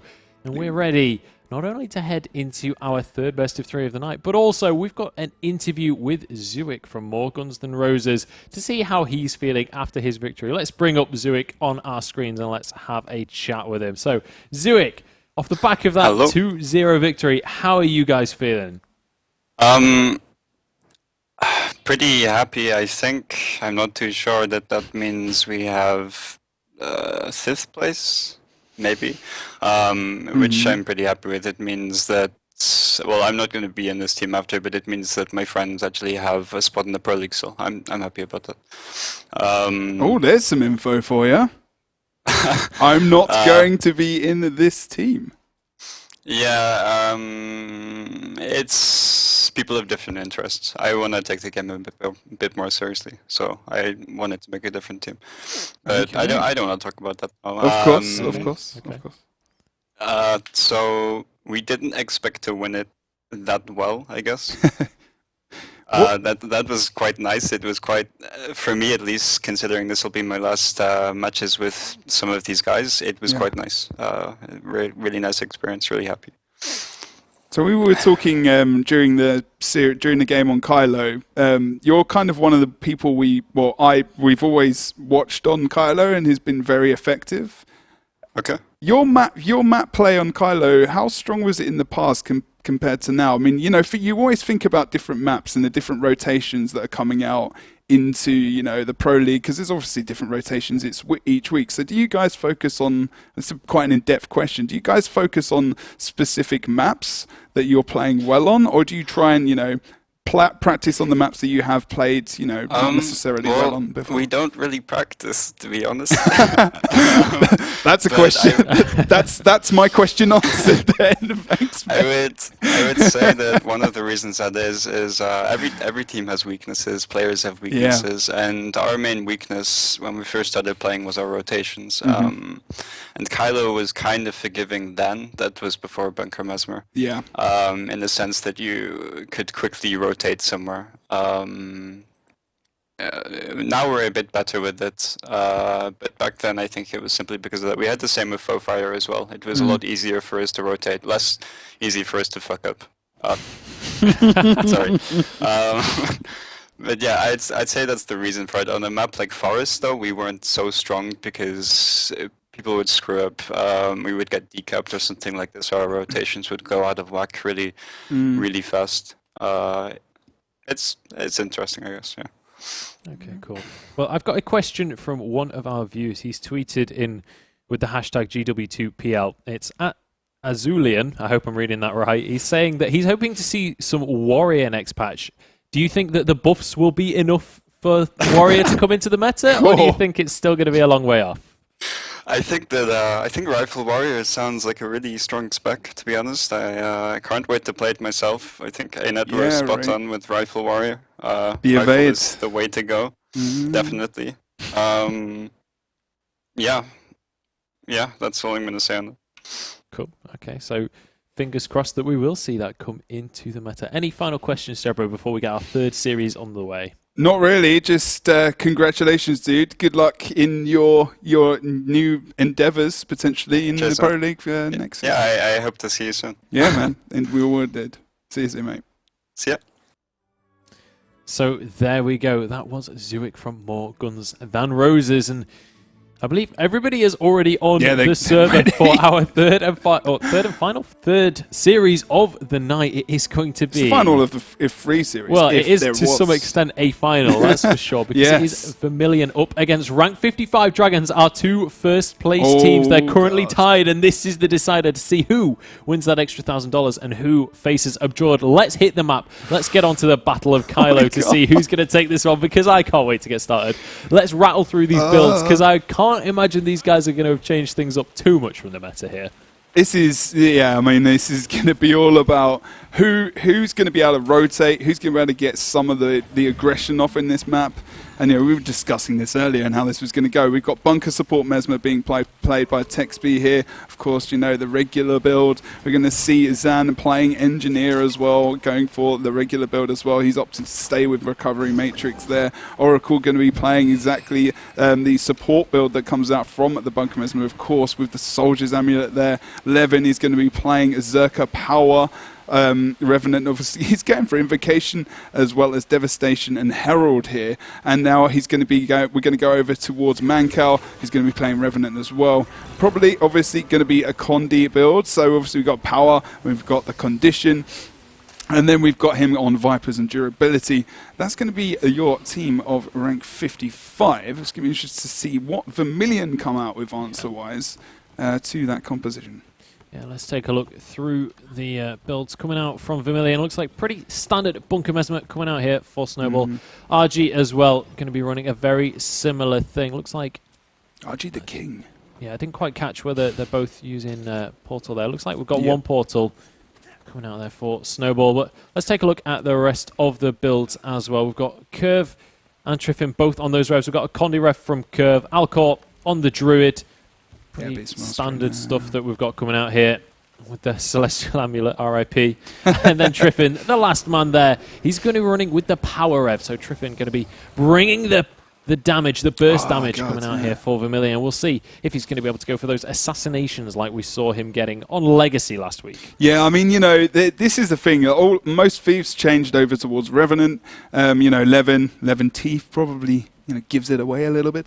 If the meta changes, we've already got two guys who are very au fait with the Thief class. We've got Triffin and then we've got Levin. This is in the future. If we're thinking about potentially these guys maybe going up against each other in the final. Obviously, like you said, they are fighting for they are fighting for first position in the Pro League of the European region. So that means that they will be able to get $1,000 over their opponents already. But it is $1,000 out of the prize pool is nothing compared to what they could be getting if they win the Pro League, which is that 50 grand that we have been thinking and talking about for so long.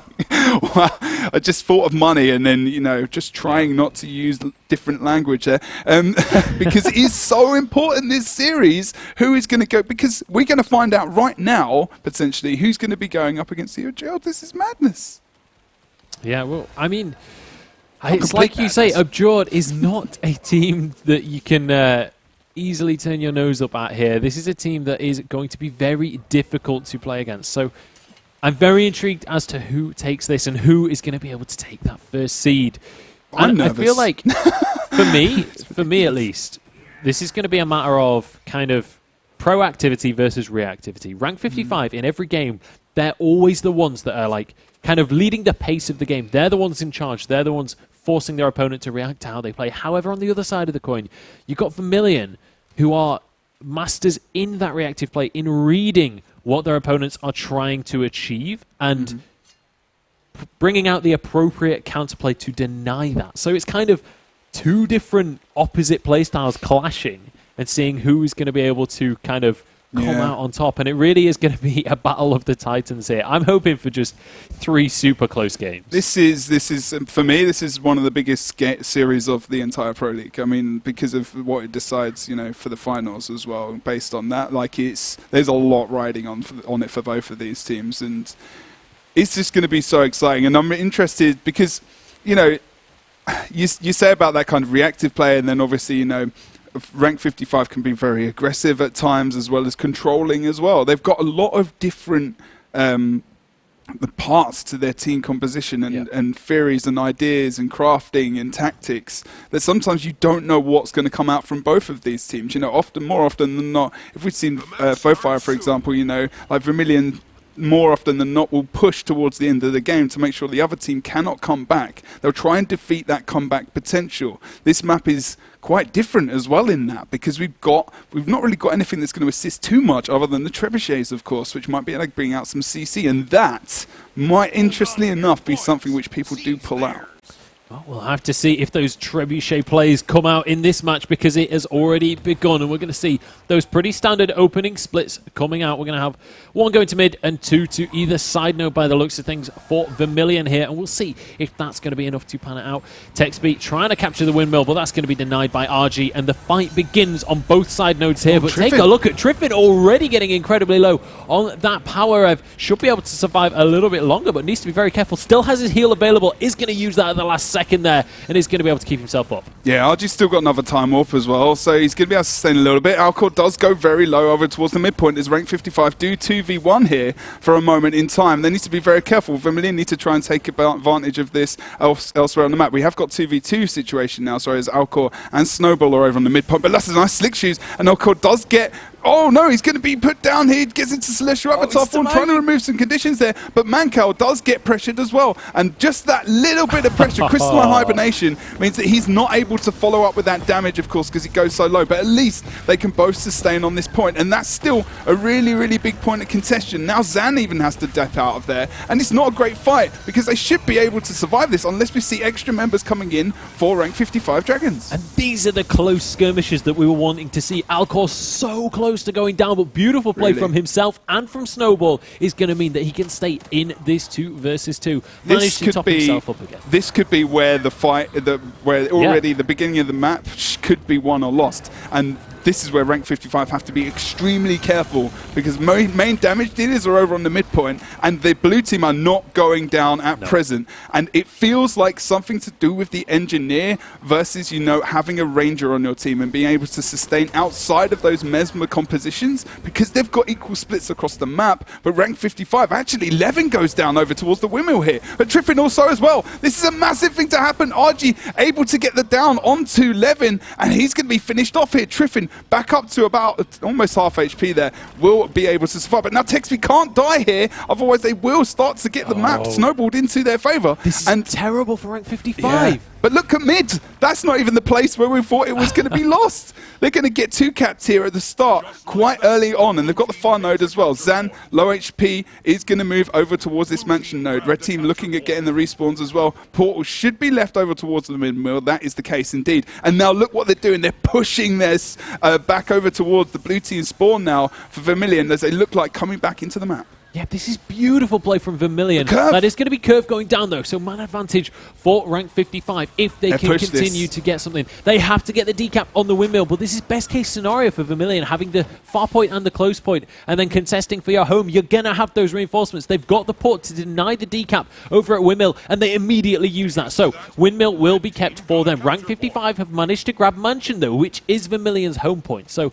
interesting coming out there. Zan going to be looking for the decap on the clock tower, but I don't think he's going to be alone for long as everybody from both sides arrives on the scene, and it's going to turn into what looks like a 3 versus 3, but there's so many players, so many effects, it's hard to actually they're dipping tell. in and out because they're just testing the water. It feels like almost there'll be a portal dropped maybe and they'll come back later, maybe push onto windmill. Sometimes that's something rank 55 Dragons do. But you can see the HP levels. That tells a lot of the story, but start to get some regeneration up back for the team as Curve does drop very low. That's a big downstate kill there potentially coming up. But look at the amount of resing and revival they've got. Everyone is at mid at the moment. They start to push back. We see the Texby using a portal to move back over towards windmill. That's slow movement. That's very scrappy from the team of Vermilion and almost obvious as well. Texby pushes down the Chaos Storm on the point, which operates a lot of cleave potential interrupts as well. Curve does pull out Crystalline Hibernation on his proc from his traits, and now Levin is going to be dropping quite low. He does bring out the heal though. It should be okay now for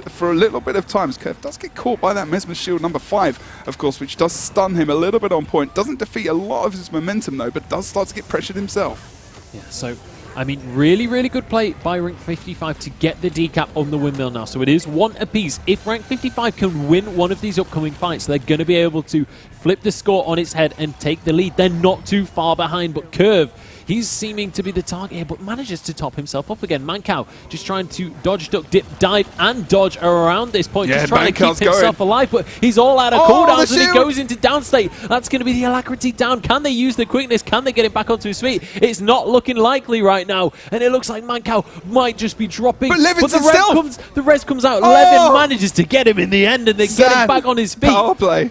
That was amazing. Zan brought out that sneak gyro, stealthed up, and Levin, they just lost track of him for a moment. That was a really good play from rank 55 there. Fantastic job, and they're going to be okay there. That's good, but Texby needs to make sure it doesn't go down. Does pull out that Blurred Frenzy, gets the portal back over towards his buddies over here, over on the windmill. We do see the downstate, and he's just in position to potentially pick Levin up as well. Although he does get taken out. Texby does have Torment left back on him, gets back through the portal. He needs to survive this. And back over towards the windmill. This is massive big plays coming out from Vermilion. Very gutsy, able to use their positioning here to get some more kills. Texby returning, unfortunately, wasn't able to help with that resistance. This is such a close game. Mankau now is going to be look at the cleave coming out. His health bar just dropped, and then he got stomped at just a quarter HP. That is going to be another kill in favor of Vermilion. However, the decap has happened. So, points-wise, while Vermilion are ahead, they managed to get 2 kills for themselves. They've got to get some caps on the board. That's going to be the mansion for them. Clock Tower, however, goes over to rank 55. If rank 55 can somehow, once they get those reses, get some more points on the board, get another cap down for themselves, or just decap the mansion, they're going to be feeling fantastic. But the windmill goes over to Vermilion as well. And look at this, the health bars once again getting low for rank 55. Both Oracle and Levin really struggling here. Yeah, we get Levin's moving into point now. They want 2v1 quickly versus Alcor and take him out here. He has to be careful as well. If the pet gets targeted on him slightly, he does get his heal back up as well. And it's going to be okay for now, but Snowball coming into the point, which is 2v2 there as well. As we go back over towards the midpoint, Oracle should get rezzed here. It doesn't indeed in the end. So we see Manco obviously with the Oracle versus Triffin. Triffin going downstate. Yeah, Curve wants none of that. That's a good decision. That's that decision that we saw on Altar earlier, where, you know, Chaotic Contingency made the wrong one, and there Curve, you know, obviously making the right one. Applying the Pirate's code to the situation. Pretty much. Abandoning ship. I'm not having any of that, buddy. Thanks. No way in a... I can update you guys as well. So far in the fan vote, we have exactly 50-50 between these guys. Really? We have complete 50-50 split. Oh, RG's being pressured. Like completely even on who the fans are going for. RG in a little bit of trouble. Looks like he's going to be okay for now. Obviously playing that Mesmer build, incredibly difficult to focus him down. And I mean, Triffin seems to have been Mancow, the target. Mancow as well, playing on that rev, is going to be focused down. This time he's going to go down yet again.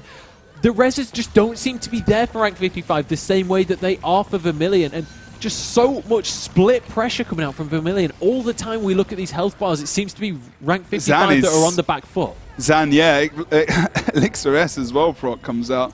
And that puts him into a horrible position, but they still had that portal there for him to get out. Still 1 point apiece at present. It's all fighting over this third node.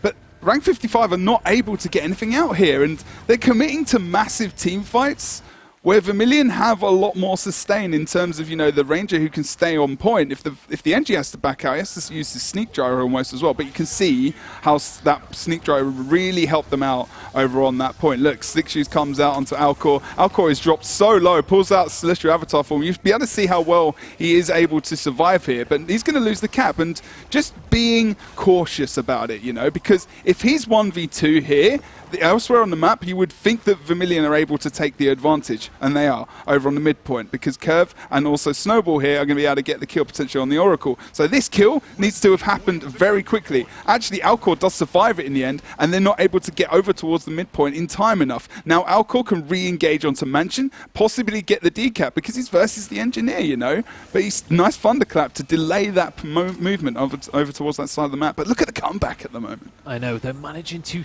pull themselves back in. They're only 85 points down, which is easily achievable when you have this 2 cap on your opponents. Texby, however, is not feeling fantastic. Is going to be playing that Mesmer, so should be able to just survive that 1v1 for a pretty decent amount of time, and actually bailing out from the windmill there. So not going to be trying to get that 3 cap, just going to be retreating from that one. But Texby's been found out by Triffin, and it looks like he's the portal onto the windmill.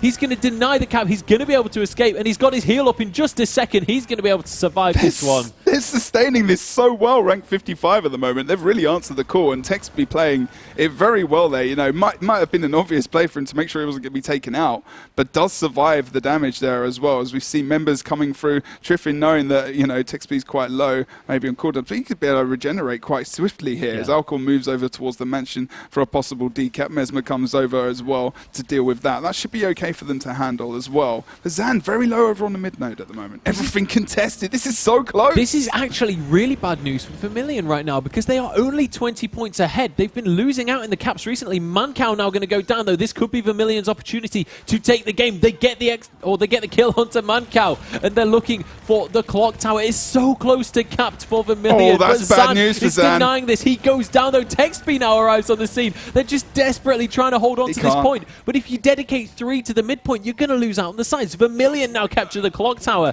and they've got the 1 versus 1 on either side node, but they're sending out members to these sides. They're looking to one-up their opponents, and they're looking to maybe secure the game, because there's only 4 minutes left on the clock, Jebro. Yeah, look at Curve. They want to make sure the nice portal over towards a windmill as well to potentially roll over and kill down Levin as he gets...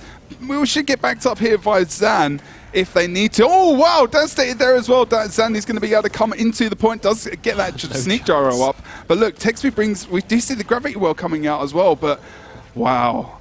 Good stuff from Vermilion there. Yeah. Nothing was done for Levin at all. There's nothing they could have done. They needed to just let him go. Sounds so emotional when you put it that way.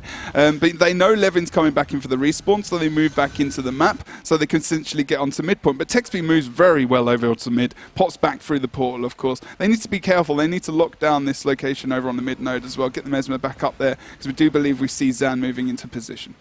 Yeah, we do indeed. So 1 cap apiece. If rank 55 can get the decap, they could still be in this game. But so far, we've only got 3 minutes left on the clock, and Vermilion still have the lead by about 60 points. They're just about edging this one. Oracle now in a little bit of trouble. Let's take a look at, from his perspective. He is over at the mansion. He's in a 2 versus 1, and he's about to be going down. That is going to be the kill going over to Vermilion, which is...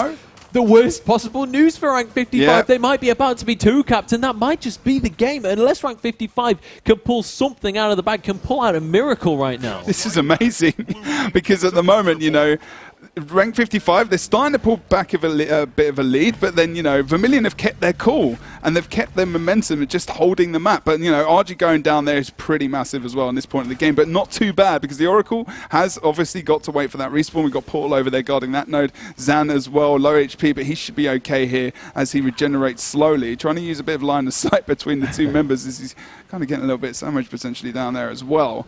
Midpoint's looking fairly even, but RG going down. Now rank 55 need to push, and they need to push hard. They need to win one of these side point skirmishes, or this mid fight that's currently going to erupt. Although people do start to dissipate here, as we see Alcor going back towards that mansion node, knowing that they haven't got a portal over there anymore. They are going to be... He's going to be on a 1v2 here. Yeah, he certainly isn't. I mean, I think looking at the points, I'm trying to work out the maths. With 2 minutes left on the clock, if rank 55 can get a 2-cap and decap, then I think that they can still win this game. But boy, do they have their work cut out at this stage, because Vermilion have been playing so well throughout this game so far. And it's exactly what we talked about earlier, this reactive play. Could Snowball and Curve? Oh, they might not actually be able to win this one if they both go into downstate. Oh, Curve has gone down. Snowball somehow clinging on to life. We keep on seeing these Mesmers surviving on like 1 HP. Snowball is doing just that. He manages to get some regen out as well, and he might just be able to get away with this. That's Alcor as well. I mean, Alcor moving into the point, like... That was really good. I mean, Snowball goes down again, but Alcor saved that for a moment in time, because he just, you know, dipped onto the node with staff number 3, just ported onto the point, held it. Now we've got the Mesmer over here on the mansion. Even if they just hold the 1-cap, they're going to be able to win this at present. Alcor still, you know, he's still going to be okay for a little bit of time here, but looking like he's going to drop right now, just as I say that. Sorry, Triffin goes in for the res. That's not great. Unfortunately, almost getting taken out there. But in that panic, he gets completely healed up there. Yeah. By his by the Herald heal. Curve now as well, though, and I mean that's 3 people down in the last few seconds. Rank 55, they managed to take some kills, but it's too little, too late. Had they managed to get this earlier in the game, this could have flipped everything on its head. But Vermilion, still in control of the mansion, are going to take the game just 100 points ahead. What a series between these two teams. Really good play by Vermilion. with just control of the map. Rank 55, so close to pulling it back, though. I think it was about 8 minutes left on the clock when they managed to get a 2-cap up onto Vermilion. It was about halfway through, yeah, I think so. It definitely felt like that could have gone either way at that point. Rank 55 was so close to being able to take that, but Vermilion's skirmishing just seems so on point. The whole time, it always felt like the fights were going ever so slightly in favor of Vermilion.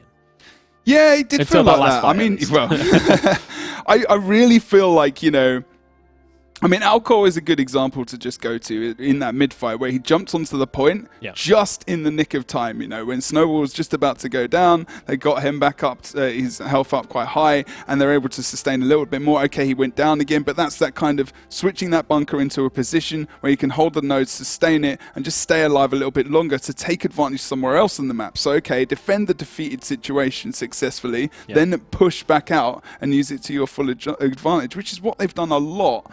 In previous series, you know, when we've seen them on Fire, they go for a Lord Rush towards the end of the game to make sure the opposite team don't have that chance to come back as well. You know, using those situations, and rank 55 there, they don't always have the best game on Kylo. They're pretty good with their portal plays and whatnot, but they haven't always had the best game on that map.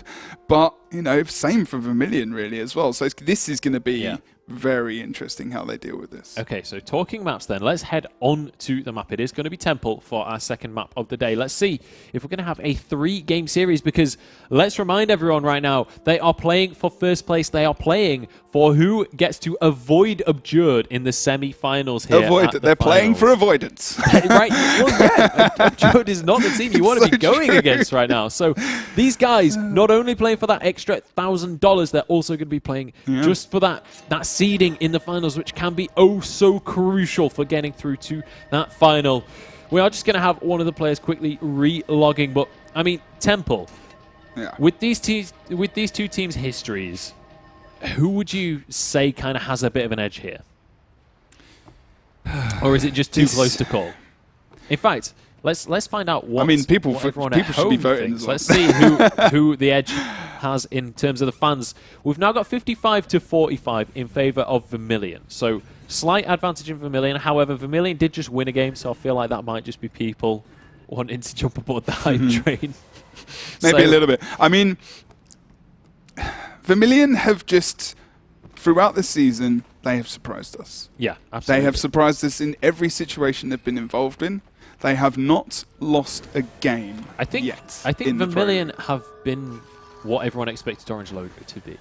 Yeah, or just even, probably Orange Logo, TCG to a degree, although, you know, they still had roster. Well, I sort of meant because sort of Orange Logo have certainly fallen from grace in terms of the Pro League, whereas Vermilion kind of in those original pre-qualified teams, they were the team that everyone was kind of not sure how well they were going to do, not really sure if they were going to finish top 4. So. Yeah. No, because like you say, you know, they really just brought it out for Pro League. They've done okay in Go Fours. They've had some, you know, some nice wins here and there, but there's nothing really of note for Vermilion before the Go For, the end Go Fours towards the end of before the Pro League season, obviously. God, this is tense. I just want to get this game underway. We do have 5 members on the map for Vermilion, so I'll see if everybody is ready to rock and roll. This is the thing, right? When we saw them versus TCG, you saw how when we spoke to Seth on Point, when, you know, we saw his response to, you know, the defeat as well, there was a part of him which must have felt these guys found it. These guys found it. We didn't. Yeah. Do you know what I mean? Yeah. Like they ran the double portal. They ran the Ranger instead of the Engineer. And again, we're seeing the similar kind of idea, just with the Engineer. Obviously, we've got the portals coming out, but there's always an answer. There's always the reaction to what happens. Again, you know, Alcor moving to mid and saving that situation for a while. If it was earlier in the game, maybe it would have been more in terms of rank 55's favor. But yeah, this map is so good. It's got so much comeback potential that even between two teams like this, if you see like a 200-point lead, that lead could be taken away. But then, of course, it really depends on the timing of the map, because it has to be close to Tranquility and Stillness. Of course, we saw the game, you know, the timing of the game there. We were very close to time. So there's a lot of different factors that are going to come in. Are people going to change bits and pieces? Are they still Yeah. They're ready. We're ready, aren't we? We've let them know we're ready. We're ready for. We're waiting for them to ready up, but they have done so. I just want to get this game underway. I want this to be a 3-game series, so I'm secretly voting for rank 55 on this map, just so we get to see how these guys fare on Forest. Boon channeling. We're going to be kicking this one off. And look at the difference in boons. This is something we talked about a lot last week. Rank 55 right now, look at that massive stack of boons on every single player. That is going to give them a little bit of an advantage in those opening skirmishes. And everybody just charging straight towards the mid. We're going to have 1 versus 1 by the looks of things over at the gate. And it looks like we are going to have congestion over at the side nodes as well. So nobody getting any free caps off to kick this one off. And RG actually going to be heading over to try and maybe sneak that one, but immediately going to be matched. 2 versus 2 on either side node and a 1 versus 1 in the mid. Triffin already just wiped out over on the temple, but it's not no attempt for a res here. I'll just try it. He's so close. He's going to be able to get it. But he's been punished there a little bit as well. He had to use a lot of cooldowns. Look at that. He's still got portal. He's got time warp as well. He's going to probably be fine here for a moment. Shield 5 pulls that out. Doesn't get that as the others do manage to evade that in the end. And that's a lot of defense taken away from RG. He starts to build up those cooldowns. We'll be able to get some protection with Chaos Armor quite soon as well. But elsewhere on the map, they came back from that immensely. But RG is still under pressure. Look at the Condis. He's still got... Yeah, but he's still got the null field up. He can't do it. He has to pull out of that fight, and that's a really good, strong movement from rank 55 on Temple. And this mid fight, I didn't feel as if it was going to go particularly well, but they spread over towards the side, and that 2v2 skirmish, they matched up better there. That's a good job from rank 55. Yeah. This is a much more convincing start from rank 55 than what we saw on that first map. First map was very much stalemated for a long time. This time, rank 55 are saying, we are pushing for this. We are going to take the victory. They already have a cap, and now they're looking for curve as well. Vermilion really losing out in these skirmishes. We are going to see Snowball trying to get the res, but he's not going to be able to do it. And now Snowball in a 2 versus 1. Honestly, he needs to just escape this one. He needs to try and get out of there. Well, I don't know if he's going to be able to. I don't know if they're going to let him. Looks like Triffin has arrived on the scene as well to help him out. Yeah, so they should be able to at least contest this. This is their home point, so they're going to have those reinforcements. But the gate, very much a stalemate right now. We are going to see, by the looks of things, the Druid for the blue team, Alcor, heading over to try and get a decap onto Temple. Is going to arrive on the scene, but I don't think he's going to be able to get the decap, or is he? No! At the last second, Zan manages to get onto the scene. He gets supported as well here by the stability of the Mesmer that can come in, but Mancal does stop to drop very low over towards this altar node as well. He's on about 10 or 5% HP. We're going to see him bring out Crystal Hibernation, which is going to be able to protect him for a moment here. What's he going to do? Is he going to choose to move out of the point as he does start to get pressurized here as well? Does move back into the node, of course, trying to operate and get himself some conditions on those players. So and they are able to back off there. But still kind of this side of the map not looking too great at the moment. But Levin as well being highly pressured. RG does come back in for support there as well. Looks like Alcor was able to get a little bit of damage off from his pet and obviously his staff over time, gaining some nice might. But Triffin does go down here. Snowball should be able to. Doesn't get it, countered by a quickness down there, I do believe. We did see as well, Levin has abandoned the temple. He's gone down to the gate to try and get that man advantage, but he's found himself They've not got in anything a 2 versus 2 right now. But that does mean that the temple should, in theory, have gone the way of rank 50, of Vermilion, sorry, and it looks like they will. Zan is just going to have to bail on out of there as well. So Vermilion managing to get a point now. This is the same cap that rank 55 had before. If they can just hold this for a little while, they're going to be able to even up this score. So Vermilion kind of coming into their own now. However, Snowball, he's just desperately trying to escape this one. Is playing that Mesmer, so should be okay. Has help from Triffin as well. So they're just going to be, they're going to have to bail away from the altar though, which means it is going to be 1 cap apiece. And now everybody's eyes turn to the gate and to the buffs which are starting to spawn. Whoa, we saw Snowball going down. Go down though. The execute might come out. Alcor arrives on the scene though. I apologize if I he keep took saying the portal. Execute. He took the portal. Back to the temple. That's good play. He goes for the. He can't go for the res because he's sitting almost right on the portal. So that really benefited him. Whether or not he wanted to plan that in the end, it worked out. That's a great juke there. But unfortunately, members do start to fall over towards the mid. Triffin does get back. That's a good res. Obviously, you know the Mesmer able to get that successfully off. Alcor in this 1v1. That's good versus the Oracle. Keeps it contested. Still, members being lost from both teams on the map at the moment. Curve and the rest of the members should be able to get the rest quite safely. Obviously, Gravity World did come out, but Triffin obviously able to be successful in that. And Texby dropping quite low himself. So as he used that top part there of the structure just above the mid to just... He's been doing a great job at surviving and line of sighting and just being very evasive like Sin. Mancow does get the cap, full cap now on Temple. It doesn't come up on the map, but that is full capped in their favour. And that's a 2-cap as well, because they've got the stillness for themselves, so they're going to be able to start to rocket ahead a little bit. We are going to see Curve port straight on up to that Temple to help out RG turn this into... Actually, there's a couple of them. Triffin's joined the fight as well. So, in fact, this goes in the way of Vermilion. They managed to win the gate as well. So, this could be good news for Vermilion. They might just grab themselves a 2-cap. Zan is going to be able to get onto point to deny that one. And Levin is arriving at the Temple as well. Mancow has gone down, though, and there's no way he's getting back up. Levin tries to get on the scene, but he's not going to be able to get the res. The outnumber does come out now. That was more desperate than anything else, because I feel like, you know, he used the target to get up there, obviously, and then look, he's caught right into a horrible situation.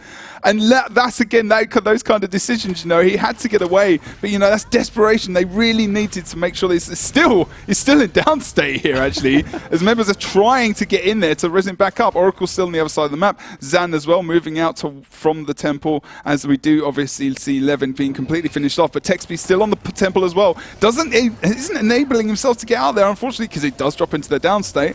Enabled. Anyway, Oracle that's the lead, though, now. Vermilion have taken the lead now in this game, so the fight turns over towards the altar right now. It's going to be Alcor just trying his best to defend that one, trying to make sure that rank 55 can't get a cap, but just look at him kiting around, just staying alive. Looks like the cap is eventually now going to go over. Still 4 seconds until he gets his heal up, so he's going to be okay for a little bit longer, but he's had to move off the cap, and that is going to mean that the altar now is in favor of rank 55, but it's a 2-cap for Vermilion, so they're going to continue to slowly but surely snowball this lead. But now Tranquility comes up as well, and we've got RG down on the bottom. As Levin wants to try and get the kill down onto him, potentially get the Tranquility as well. We saw the portal coming out. Looks like Curve not going to be uncontested here, because he just pop through the portal. Hey, mate, just going to interrupt there, disappear again, wait for Zan to get in position. That's great movement from those guys. Now we see down the bottom as well, still Levin down here with RG, and they're going to be able to sustain that. But Alcor, see, this is what I was talking about before as well, not enabling to them to come back as they start to get the lead, just by trying to decap there. But now Alcor is going to move up, because there's too much to sustain. They've got to keep Stillness and Tranquility busy, but they also need to keep the caps potentially as well, or be in a position to move to those caps by using portals, maybe. Zan is dropping low. Oh, that's a horrible time to go down. Oh, there's no one anywhere near to be able to save him here. Oh, actually, I say that. I tell a lie completely. Texby's on the scene. He's going to try and get this, but I don't think he was there in time, and that's going to be him going down. Oracle now is going to be playing that Mesmer, so should be relatively okay. Still has the heal off cooldown, so he's going to be absolutely fine. In fact, Snowball has arrived onto the gate. The second that can't be decapped, immediately you see that other player just vanish. RG, though, going to try and capture the Tranquility, and he might just be able to do it. No, Levin jumps onto him at the last second, just denying the cap there. But Levin, I think there was in a 2 versus 1, might be a 2 versus 2, might just missaw that, but Mancow going to be looking for the cap onto the gate. I don't think he's going to be able to get it as Alcor arrives at the last second, and he's going to challenge him in a 1 versus 1. Triffin versus Zan as well.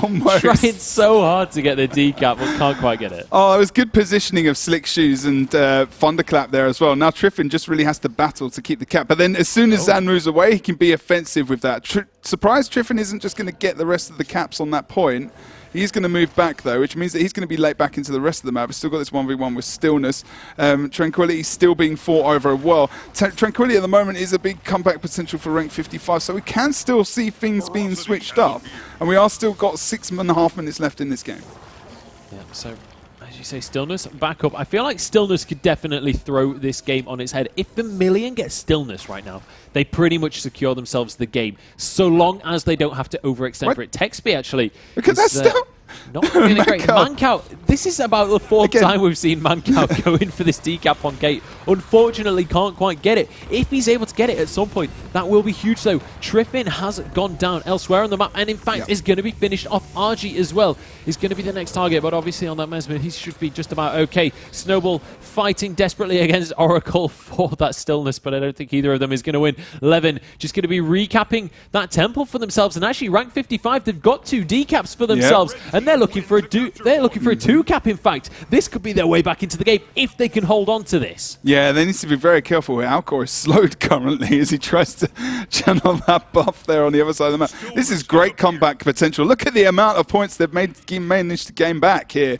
And actually, Stillness pops up again, obviously because we've got 5 minutes 30, but still fighting over that. So no one's able to take advantage of the buffs at the moment. But rank 55 positioning, until right now, felt more optimal. And now, unfortunately, because they commit so hard to mid, they start to lose the fight down there. And Zan does get dropped into downstate. Mancal looking like he's going to just rebuff up here and move back into the fight, as well as he does get approached by the Revenant Curve.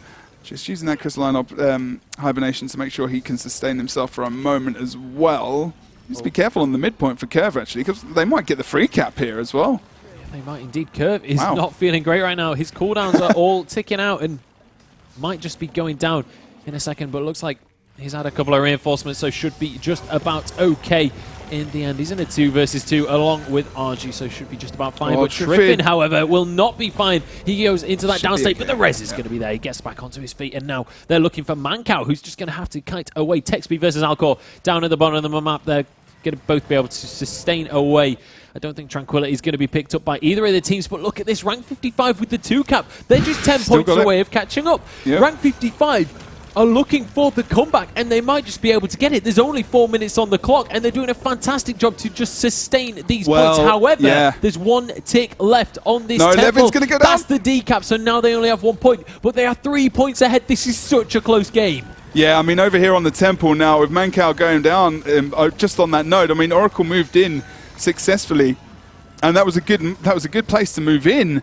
But at the moment, you know, they potentially might lose that fight on the temple. They've got the decap, they got what they needed, but we've seen the lead, like you said, go into the favor of rank 55 as well. Midpoint still got RG taken out of the situation. He's okay in that situation. He's fine there at the moment. Alcor moving down to mid is good because Texby now is taken out of those teamfight situations. We've seen Downstate again coming out onto Levin. They could be able to snowball this in this favor. Now Oracle needs to play this just absolutely perfectly. He's going to be able to move across the look at Triffin. Doesn't even let him do anything. Pulls out the staff and just says, bye-bye, mate. I'm going to stick you off node and try and get more caps in our favor. But slowly but surely, rank 55 are able to keep control of the 1 cap and still not able to get anything Vermilion at the moment. They will get the kill here on Oracle, but we will see Levin coming in for the potential res here. Oh no, if he'd stayed down there, he could have backed up. There's not enough damage coming down, and that's really amazing play. And I said that he needed to play this well, and Oracle did, and Levin came back and really helped him out there. Downstate over on the midpoint, but now that's not going to change anything either as well, because we see him raise back up. Mancal still low HP, needs to be very careful as well, as RG and Curve do come into this node, but gets raised back up, and still this node is in the face.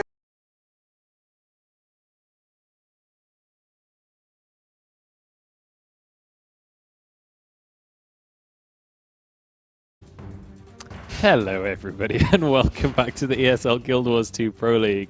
I don't know if you noticed, but Twitch just went down. So we're back now and we're going to be ready to get game number 3 underway.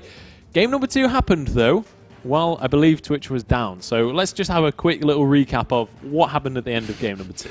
It was very much the same, actually. It was we had altar capped for the entirety. Yep. They tried a late movement over towards that side of the map to try and get the decap.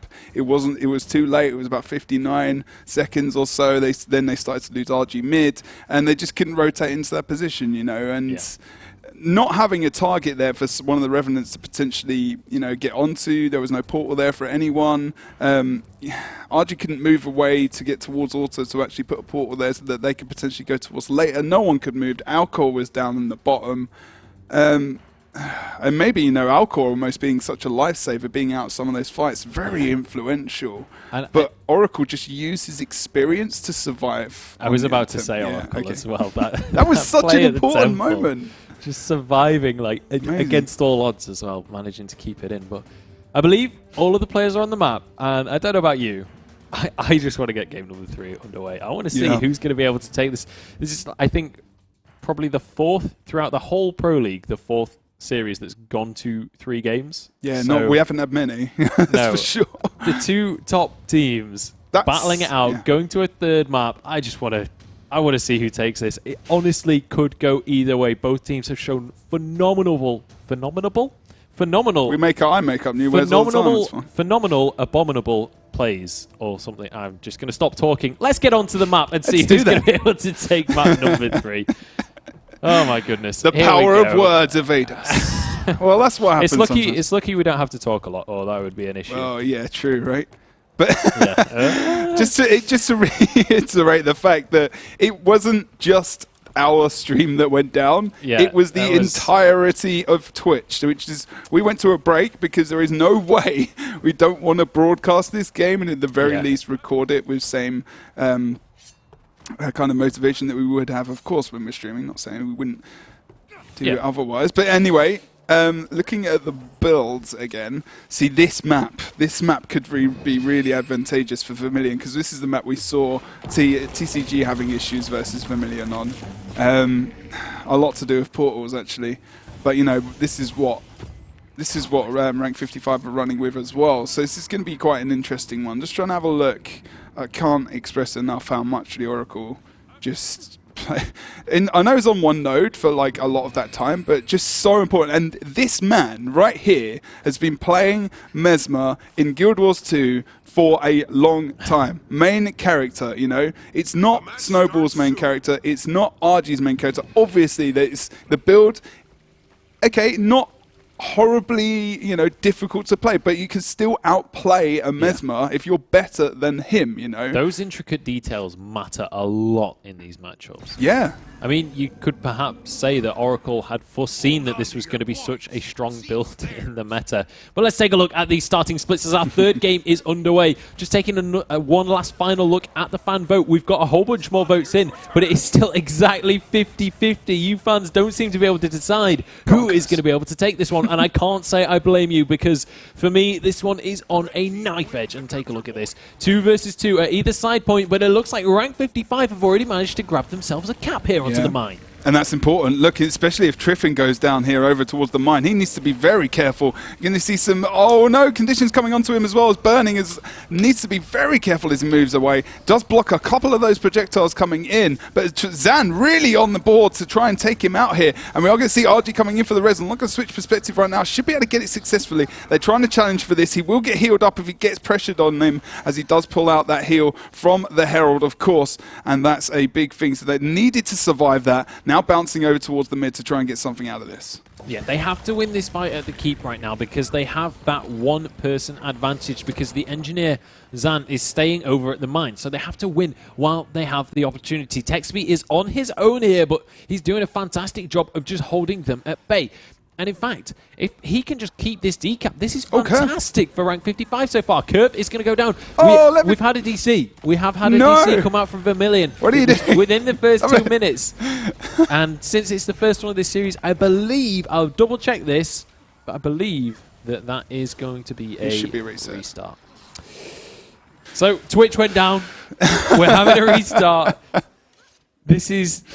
The universe is trying its best to dampen our hype for this third game, but I will not have it. This will be a hype third game. First seed versus first seed currently. That didn't make any sense, but they're fighting for first seed in the finals. They're fighting for an extra $1,000, and they're fighting to basically not go against the absurd because... That's pretty much, they are, aren't they? Yeah. Yeah, they are. And not just to note as well that Vermilion lost their first game of the Pro League season so far. First game of the entire season. Just keep breathing, everyone. Keep breathing. Yeah, and stop voting 50-50. Yeah. Commit. Well, I feel like each of the people that has voted has committed. Because you can only vote once, so... Yeah, but more people. I'd rather we had like an even split like we have than everyone is in favour of one team specific. I mean, one thing like, people should definitely be doing is going on Twitter and, you know, tweet at us or do the hashtag GWTPL for Pro League, obviously, and let us know what you think. What do you think... How do you feel Temple went for the teams? Why, you know, maybe Vermilion weren't able to perform? If you have opinions on this as well, you know, share them with us. We're more than grateful to obviously, talk about these things and share your opinions and what you think about what's going on. Who you think, if one of these teams went up against the Abjured, who do you think would win? Going in far into the future. But whatever you want, just say hello. If you tweet us good talking points, we will shout that out on stream, and we will discuss that either after the game, or we could even ask whoever we get as an interview after this game. We're more than happy to pose questions to players, so make sure you tweet at us once again with the hashtag GW2PL. But we're just waiting for the players to jump back on to the server, waiting until Vermilion have all 5 members, because don't really want to do one of the hypest games of the Pro League so far. Not really. In a 4 versus 5. So hopefully they are going to be able to get their final player back onto the map again. But they won't be able to do this that many times, unfortunately, for them. No. So if it happens again... This is a one-time thing. Once per best of 3. So fingers crossed, the internet's a little bit more stable, unlike Twitch, and they'll be able to get things rolling and stay in the series. And I mean, I want to kind of give some insight on who I think is going to be able to take this series. Okay. But it's so close between these two teams. And how do you feel on this map specifically with how we've seen Vermilion play? Obviously, I kind of talked about this earlier, the reactive play versus the proactive play. Yeah. Vermilion typically have been very good with those portal plays as well, going for those decaps. But on the other side as well, we saw Mancow so many times going for decaps on the gate in that last map. Can you give this edge to either team here, or is it just completely 50-50 for you as well? I mean, yes. I mean, to a degree, yes. It's going to be very, very close. But Kylo, I mean, if we look at the maps, we look at Kylo, we've got 3 capture points. We've got, trebuchets, which were never hardly used. And then we've got Temple, where we've got 3 caps. We've got Stillness, we've got Tranquility. We've got so many places where Vermilion have to be. It just felt like they misjudged that, maybe. And the fact that the Oracle was on Temple, was able to do such a fantastic job of holding on to that, was in their favour. Once they lost someone on that side of the map, they could get the respawn quite quickly. So it wasn't just the fact that he played well on that side, it was the positioning on the map as well where they were. So that was very advantageous. And, they managed to bounce the map back into their favour. And so there's 2 very different play styles coming out from those maps. This map, closer to Kylo, obviously, we've got the 3 caps. Bosses obviously can come out in some quite clutch, last second kills. Last minute. So, and we've seen Vermilion have some very strong performances on this map. Yeah. And it is very difficult, though. I want to see those bosses come into play, because they depending on who you're watching, sometimes it's like really, really common that you see people forcing the bosses. Sometimes teams actually will start the game off by charging straight towards the bosses, but it feels like that was much more the lower ranked teams going for those bosses to kick things off. However, when you've got 2 teams that are this close, maybe something going for a little bit of a different strategy that people won't be expecting could be advantageous in the long run, because it's very easily possible to just send one person to solo one of those bosses. So maybe if they can spare a member at least for a little bit of time, maybe that's a good way to give themselves a point advantage kicking off. Then on the other side of that, if you send a man to go and get a boss and you lose a cap because of that, it's very easy to get more than 25 points on a cap. Yeah, it's not worth it in this. Not these teams versus each other. It's going to be. The thing is, I remember an orange logo performance where I remember them going for the boss on an early forest. Coming back. No, it was ranked 55 actually, and I think they came back to the node and they still had it contested. So there is a possibility for something like a tactic like that to come out, which could really just separate the teams early on, like you say. Yeah. And in these team fights that do happen, extra stats which you get from the bosses really do help in situations, especially in elongated fights, because those extra stats are going to give you the edge in damage, especially if you're a bunker and whatnot as well. Just an extra little push, which sometimes can put it in your favour. But more often than not, obviously in previous Guild Wars 2, and everyone's probably thinking they ain't going to go for boss. That's just not something you do. Yes, not regularly that would be the case, but the stakes this is the top high. Of the Pro League. This isn't let's play how everyone plays. This is we have to create the meta to win these games. And I mean, this is exactly what we were talking about earlier in one of our interviews, was the question was, are we going to see Warrior? This is the thing. We have to see these teams building this meta. They're the ones that are going to be experimenting. Yeah. So diverse strategies is something that we very easily can see coming out onto the board. And I'm super curious. That's the thing as well. This is a huge game to be experimenting things on. If you're going to change strategy here, it has to be a strategy that you've got like 80% win chance with in scrims or something like that. Something that has been super successful for you in the past. Have we got the finals prizing screen we could have a look at very quickly? Yeah, is that available? Let's bring up the prizing slide screen, whatever you want to call it here. Look at that. Look at what this game is currently worth in terms of money.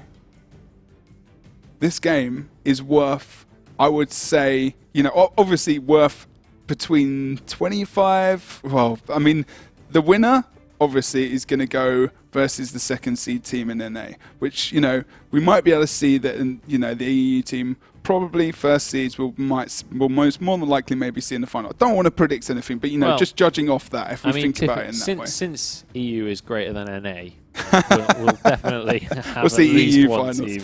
If we just go off predictable, you know, these teams are the best of the league, essentially maybe they'll go up against each other in the final. So if the Abjord go against someone in the lower bracket, whatever, and they're going up against the second team of EU and they lose, then they're fighting, you know, for third, they'll be third or fourth, and they'll be, you know, 12,500.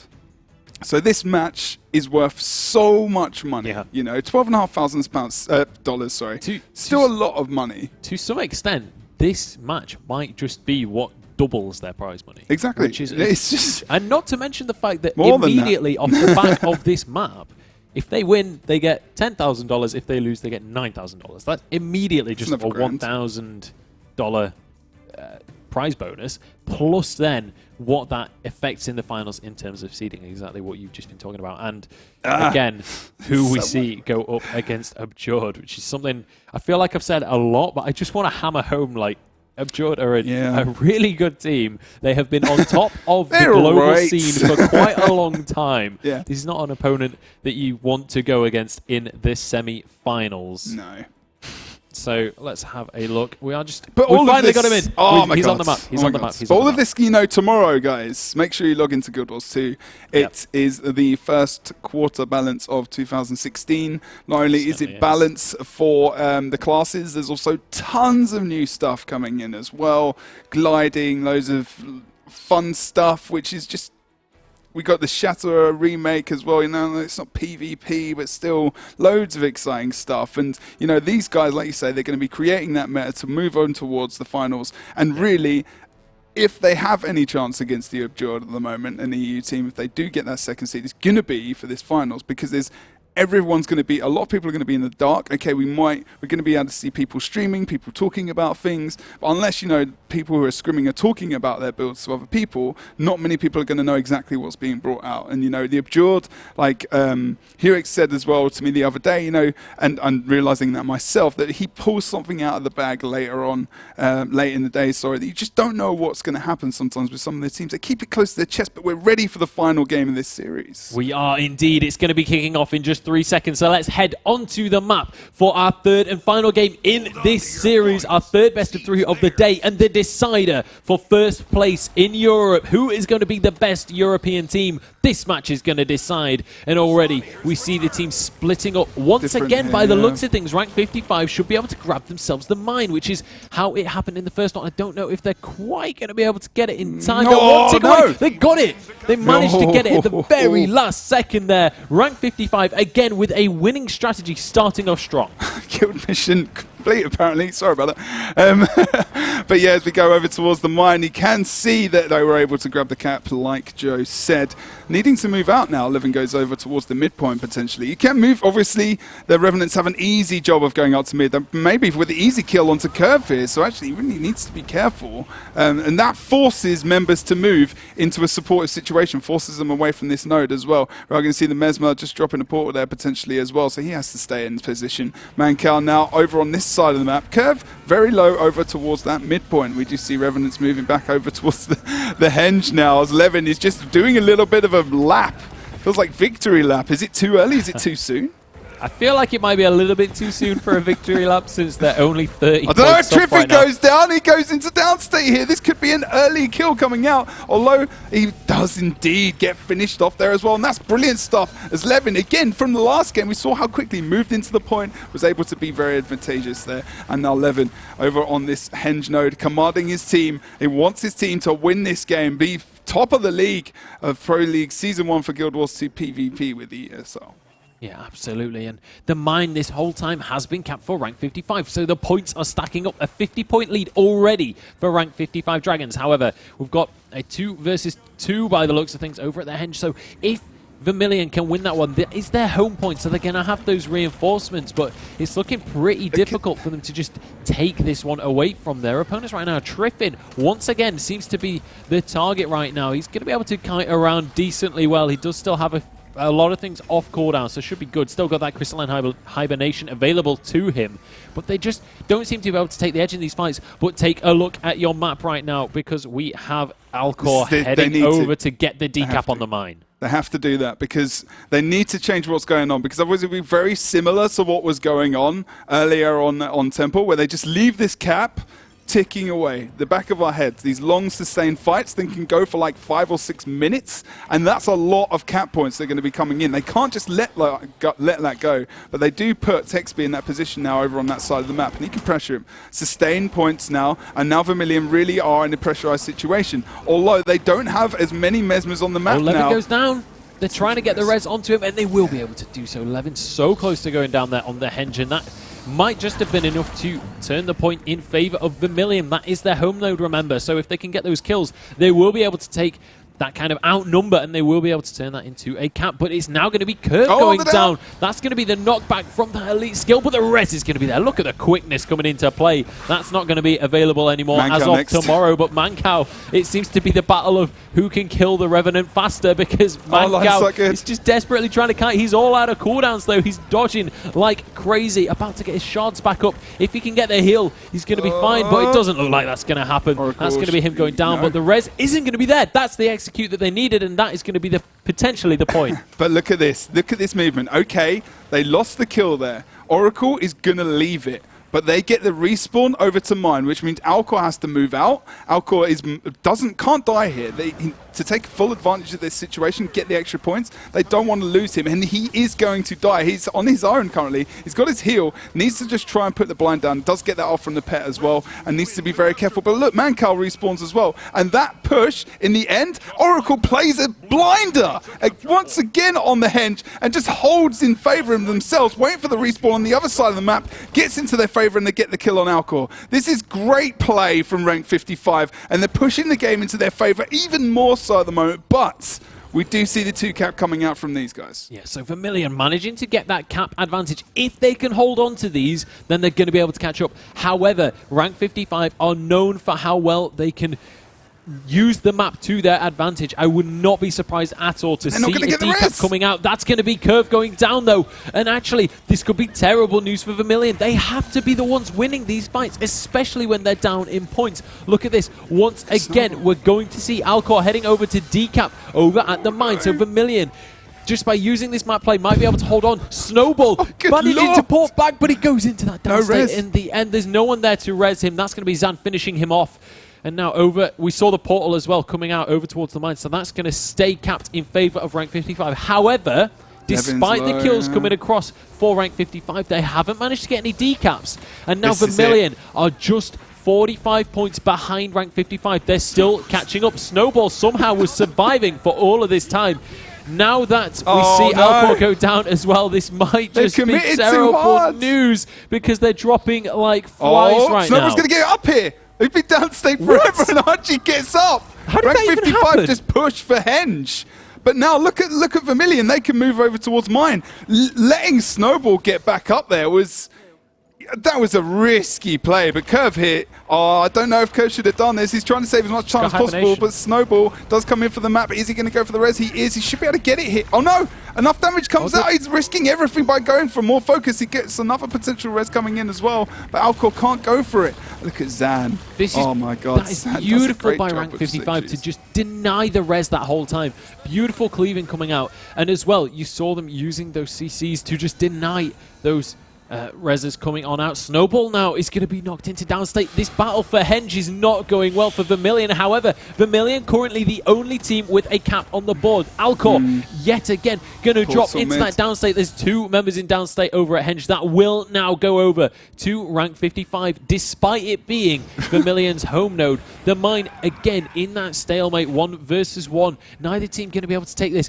Textbeat not feeling fantastic at this point, though, as Triffin is looking to try and finish off this 1 versus 1. He is a Mesmer, though, so should be able to just cling onto that one and just keep that at very least decapped. And in fact, I thought he was just going to abandon ship there, Triffin. I was about to question his sanity right there. The Henge as well, 1 versus 1. And we see, by the looks of things, 2 versus 2 over at the keep. Yeah, and well, RG... Actually, it's 2 versus 1. Yeah, no, it's RG is on his own. He's been here for a while. He's actually done a great job. He doesn't want to die there. That's good from him. They need to make sure they sustain this, keep their members on the map, and we're going to see some defense and a portal coming out for team members. Look at that movement from RG. Pulls out the top portal, moving back over towards midpoint. Leaves Snowball there now, and now RG wants to try and move back over towards that point over on the mine because they've lost another member here. They just keep losing members on this map. That's a good movement from him to survive. But now they need to put the Ranger and the Mesmer in a situation where they can just keep the points sustained in their favor and they can do damage elsewhere across the map. Okay, so rank 55 now have the Henge. They are 20 points ahead of Vermilion. This is the close game that we were wanting. You guys at home reckon it's 50-50, and it's looking that way because Curve is about to go down unless he can keep himself up, which he can't. The res is going to try and come through for Triffin, but he's not going to be able to pick up his teammate. Mancow and Oracle happily finish that one off, and now Triffin has found himself in a 2 versus 1 as he tries to get to the keep. Snowball and RG going to be here on the keep, just desperately trying to hold onto this neutral point, just trying to keep it neutral, but they're running out of health and they are running out of team members, it feels like. However, the home point is open right now and we're immediately going to see the Revenant charging on towards the Henge. The portal is waiting there, so they should be able to deny that one. And in fact, there's 2 Revenants now headed over towards that Henge. So just looking to straight away get the decap, looking for that man advantage. But look at Snowball. He's down over towards the mine as we see that movement come out. But now Alcor is still trying to hold the points contested. And really, Vermilion need to pull out the win over on this point. They need to get these kills down. They are versus the Oracle. Don't like their chances based on previous information. Obviously, you know, we do see both Revenants currently over on this side of the map as Alcor is struggling to survive here. Struggling to survive almost on the full HP, so let's just forget about that. They are able to get Oracle down quite quickly here on this side of the map, but they've been able to get 2 cap favor in terms of the map at the moment. Oh, we're going to see a potential res here. The decap has to come out. Zan actually is incredibly low over towards, I believe, I can't even see where he is on the map right now, but they've got that res on head. It's just ridiculous resing capabilities coming out from rank 55. Really good use of his abilities by the Oracle to dodge away from being finished off there while he was waiting for his teammates, just staying in that downstate long enough for his team to get there and manage to pick him up. Now almost a 100-point lead right now for rank 55 Dragons, but there's been a 100-point lead in every single game so far. In the last 2, it's been rank 55 pulling themselves back into the game. This is the first time we've seen Vermilion on the back foot this, well, I say this early on, there's only 5 minutes left. In fact, Vermilion, though, they've got to pull something out of the bag if they want to take this first seed. Yeah, Mancow moves back through the portal, safely keeping him still quite high in HP as he moves back. He's going to be able to reset and move back over towards the mid, resetting him completely. Time Walk comes out onto the point as well. So we are looking for some kind of movement here from Vermilion. It's all about Alcor trying to get this decap. Obviously, stability comes out from the Mesmer if he does need to pull it out. Levin does go down over on this mid node now. This could be a start of a good comeback if they can get it. They need to send someone over to the Henge, or they need to make sure they get these kills rolling in their favor because they committed so many people over towards the mine. rank 55. They've been losing this situation over on mid, and this could snowball the map. If Mancal goes down, Alcor needs to get this kill. He does try and pull out the staff, uses his staff to also close the gap. Crystalline Hibernation comes out from Mancal as well, and good support comes out from Texby. He knows he needs to keep his members up on the map at the moment. They get the cap, but members are still back on the map for rank 55. They need to try and come back here, Vermilion. They start to get kills, but will this give them any kind of actual advantage map-wise? Yeah, this is right now a 2-cap advantage is the only way this happens, but Oracle is back up and Triffin on the goes map. down. Triffin goes down. Curve as well is getting incredibly low. Whoa! That's going to be Triffin taken off the map. Curve just doing his best to kite around here, but if rank 55 win this match, or win this fight, they might just about win the game. Zan now is going to be the next target. He's just trying his very best to survive this one. He's going to be on that engineer, so should be just about okay. Yeah, but the mine this entire time is ticking away for rank 55. They can't afford to be even. Vermilion have to get something else on the board right now. Curve goes into downstate. The res is trying to come out, but it's nowhere near in time. And now RG the King is struggling his way around this point. He's on that Mesmer, but he's just about out of cooldowns. Needs to be careful here. This is just massive at the moment. With this team wipe, you've got to say it's almost over. RG does go into downstate as well, and Triffin can't go for the res. If he does, he will be taken out here. And now we will see Alcor does, of course, keep the mid. Portal move back out for red team as we see a last-ditch effort to potentially get something out here, but I don't think it's going to happen. It looks like it's rank 55's game at the moment. There's nothing that Vermilion could do again, you know, and that's one cap situation. With rank 55 being so aggressive on the other nodes, keeping them in place, the Oracle just not dying, obviously just seeing what's going to happen in the future. Getting the boss kill as well on the other side of the map as we move back into things here. This is it. Rank 55 are well aware that there's only 2.5 minutes on the clock. They're going for the boss kills. They're going to secure this victory. Texby is going to go down over at the mine, but Mancow arrives on the scene. He's going to be able to get the res if he can, and he does manage to pick up his teammate. Triffin goes down for Vermilion as well. And rank 55... And they just answer, look at that. Such close games. They're almost double their opponent's score right now. Alcor desperately clinging onto life by the skin of his teeth. He's just kiting on around, but it just doesn't seem to matter with just 2 minutes left. There's still another boss on the map if rank 55 want to just take that extra 25 points. They can actually win this on points. A mid decap as well. that's yeah, the pressure to pick something out towards the end of this game, and Vermilion crumbled under it. They crumbled under that pressure a little bit here on this map. But, you know, rank 55, again, in those situations, being able to pull out for the res, knowing that Mancal, that's just one example of, you know, the persistence and knowing that how likely it is. Texby then porting, and then the res still going through in the end as well. And just great play from rank 55 to come back in those 2 games. Is we saw the first game in the series, obviously going to Vermilion, and powerful stuff. That's your seed #1 and winner of the European Pro League Season 1, our first ever winning team. Yeah, rank 55 Dragons have been honestly phenomenal throughout this season of the Pro League. Vermilion as well, despite losing this game in the end, this has easily been the most one-sided out of this best of 3, and even still, it didn't feel like Vermilion were just being outclassed throughout the game. They've got 250-odd points on the board, which we can't say necessarily about a lot of other teams when they're in that lost position. It's very easy to just snowball the game ridiculously in the current meta, and it is going to be, though, rank 55 taking the victory handedly, to be honest, and a 2-1 victory in the end. I don't think we could have really hoped for much better of a series to decide our first seed here in Europe. Especially going, like you say, kind of going to 3 games. This one as well. You can't, and apparently Twitch couldn't even handle how awesome that series was either by going down halfway through. But yeah, no, good job from those guys. And Vermilion taking 2nd spot, losing their only 2 Pro League games, the only games that lost the whole season to rank 55 Dragons, and they are our league champions for the EU. But will they be the champions of the finals in the UK on the 20th of February? That's the question we will have to find out, as you say, on the 20th of February. Make sure, at very least, you are on Twitch to watch. But you better be. Yeah, I was going to say, you probably better be, because this is going to be we're going to be there. We're going to have the American casters there. We're going to have Kalaris there. Yep. It's going to be an event it's going to be a spectacle, honestly. It's going to be probably one of the biggest events for Guild Wars 2 so far. And as well, it's kind of going to be the lead into Season 2. But enough about the finals for now. I believe we should have a interview with Oracle the Oracle. Oh, have we? We have indeed. He's Wow, waiting on the line. He's just managed to take the first seed within Europe away from Vermilion. Oracle, how are you feeling off the back of this tremendous victory? I'm feeling amazing. I don't even know.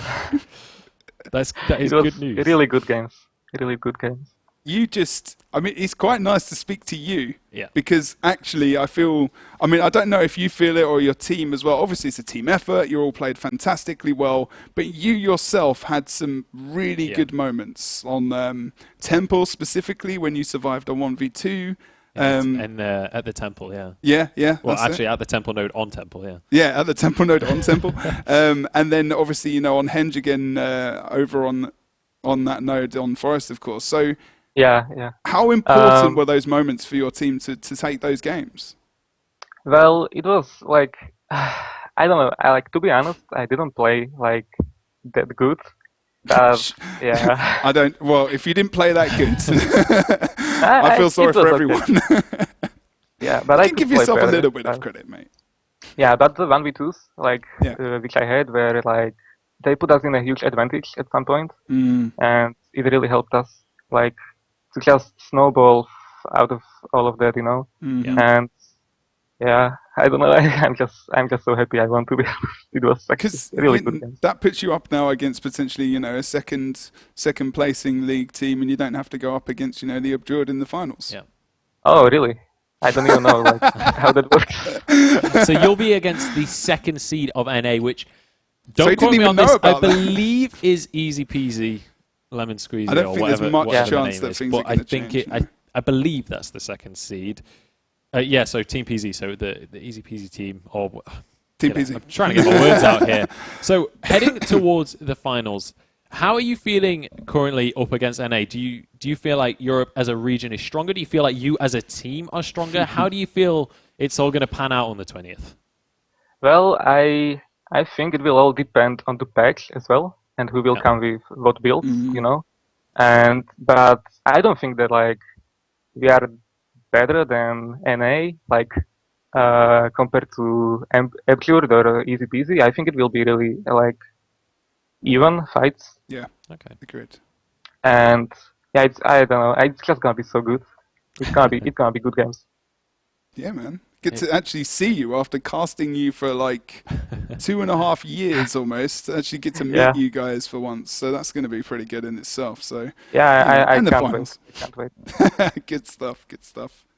All right. Well, congratulations on your victory. You're going to be able to walk away with that $10,000 prize as well. I'm sure you are desperate to go ahead and celebrate. So thank you so much for joining us for this interview. Yeah, we'll let you Thank get you. off to your friends. All right, so that was the Oracle, obviously incredibly happy with that win on the board and taking the first seed for Europe. Phenomenal job from Rank 55. Commiserations to Vermilion as well, having a honestly sterling season. Hadn't dropped a single game until that final. So, I mean, phenomenal play from them. It really could have gone either way. Yeah, that last map was, as you saw the decider, it was a full best of 3, but Rank 55 taking it in the end. We are going to head into a short break before our fourth and final best of 3 of the day. It is going to be Purple Noise up against Car Crash. Now, Car Crash, they're looking to battle for 4th place, I believe. So this is an important game for them. And in fact, I think if they win this one, that secures them their 4th place position. Yeah, I need to re-look at the league tables for a second. We'll double check that and let you know after the break. But we'll be back in a few minutes. Grab a cup of coffee, grab some snacks, because we'll be back for our 4th and final, I can't count, game of the night. We'll be back in just a few.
Hello everybody and welcome back to the ESL Guild Wars 2 Pro League. We're here for our fourth and final game, not only of tonight, but also our final best of 3 of the regular season for Season 1 of the Guild Wars 2 Pro League. It's been an emotional roller coaster this season. We've had teams rise up to the top and we've had teams fall from grace.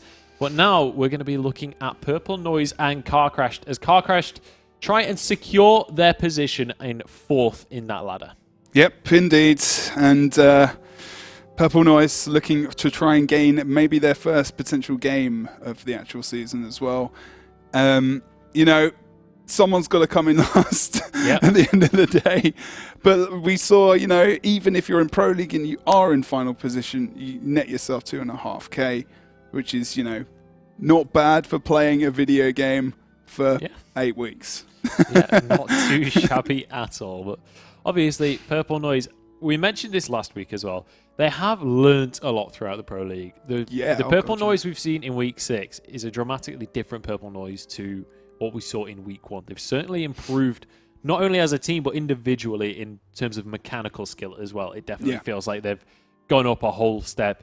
And we'll see whether that is going to make a difference here. Car Crash certainly one of our stronger teams. I mean, obviously, as they have managed to pretty much secure themselves that 4th position in the ladder. If they win this game, they 100% secure themselves that 4th position. Not 100% sure what happens if they lose this game. I think they have secured this position actually at 4th at the moment. Yeah. I mean, it's based off because, you know, teams can't go up and down because of, you know, their ratings against each other. Sorry, there's a dip out of camera there. How about peace? Hey, bye. See you later. Okay. Yeah, we can jump into game and we can just go through because I want to get on with this series and see how well Car Crash do, because this is one of the teams that I'm just looking forward to seeing in Season 2 already, like preempting what's going to go on with that, because that itself is already something which we're starting to think about as well. Obviously, you know, we've got the finals first, but who is going to be able to come in Season 2 and be very impactful, because Car Crash are one of those teams who actually have been very much that way. They absolutely haven't. Let's head onto the map and see how impactful they can be in this best of 3. The final one of not only the night, but also the regular season. Car Crash up against Purple Noise. Let's take a look at the builds that these guys are going to be bringing to the table. Anything unusual coming out here, or are we just going to see this standard stuff, Jebro? Well, Blackjack, he's going to be playing on the bunker support Mesmer, so fairly standard there as well. Ken Scout more than likely going to be playing. He's gone for power here. He's going for the Signet of Stone. So, you know, any power damage that comes onto him, he'll be able to resist that for a while. He's actually going to be grabbing himself Wilderness, Survival, Beast Mastery, and Druid there as well as going for the 2 glyphs.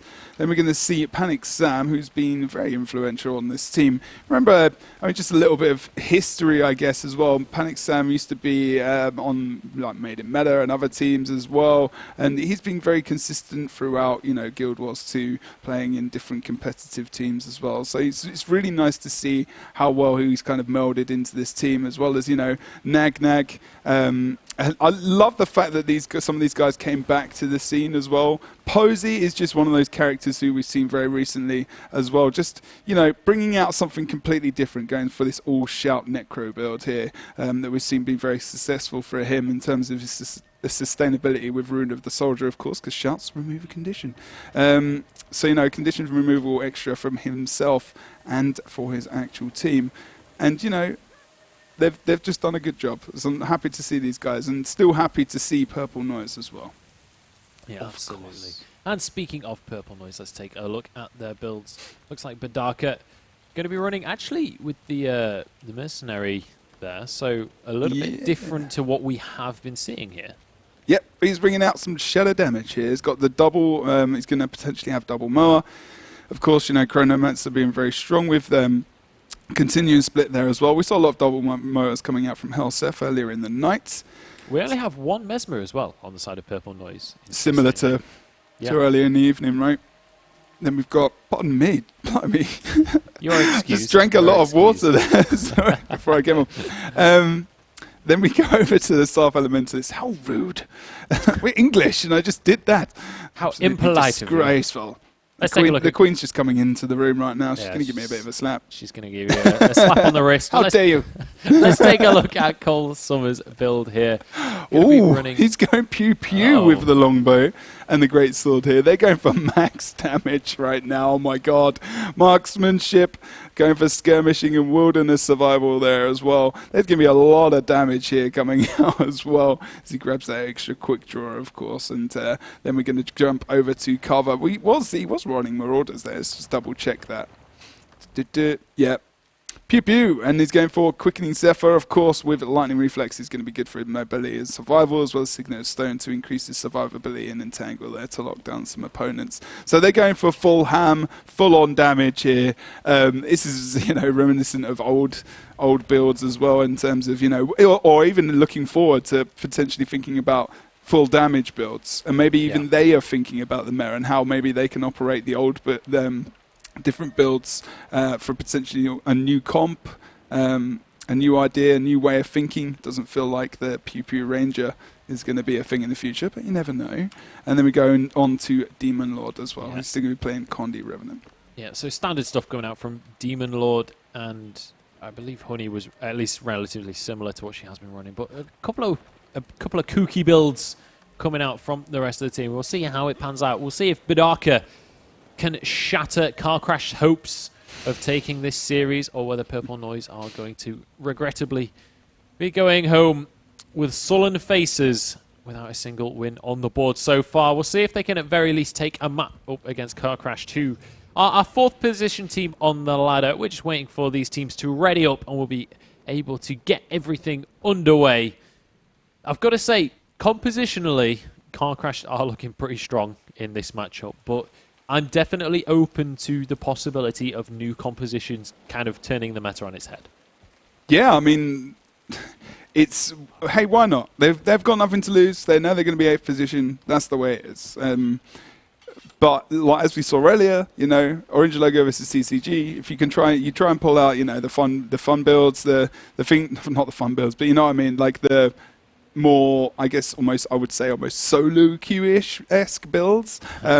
There's still, the composition here. We've got team support from coming out from Honey. We've got some auras coming out from her as well, which is going to be good for defense. Cover still, obviously, playing pretty much the meta here as well, as we just double-check his build. But, so there is some standard stuff coming out here. Bidaka obviously going for that Shamas. He's still got Portal. He's going to have 2 Moas available if he does get, of course, Continuum off as well. So, there's a lot of potential here, and they might be able to use that very good against people like Posey to take him out. Absolutely, but here we go. 5 seconds until the game is underway. Our last best of 3 of the Pro League. Here we go. Car Crash up against Purple Noise, and the beginning splits relatively standard so far. Looks like we're going to have 2 to the windmill from either team, 2 to the mid from either team, and 1 each over at that mansion. But actually, if they can deny Nagnag here, if they can stop him getting there, they might get the cap. Nagnag arrives on the node at the last second. He's going to be able to use that hibernation as well to keep himself in this fight, and that is going to deny the cap. And in the meantime, Car Crash have managed to grab themselves the windmill. Yeah, then indeed. That was a good job from them, actually, getting that early cap. So it was already early points sticking onto the node. But Bidaka already just pushing over towards this windmill node now as well. Just be careful. It does get caught out there by Panic Sam from the shield, number 5, which keeps him stunned in position there.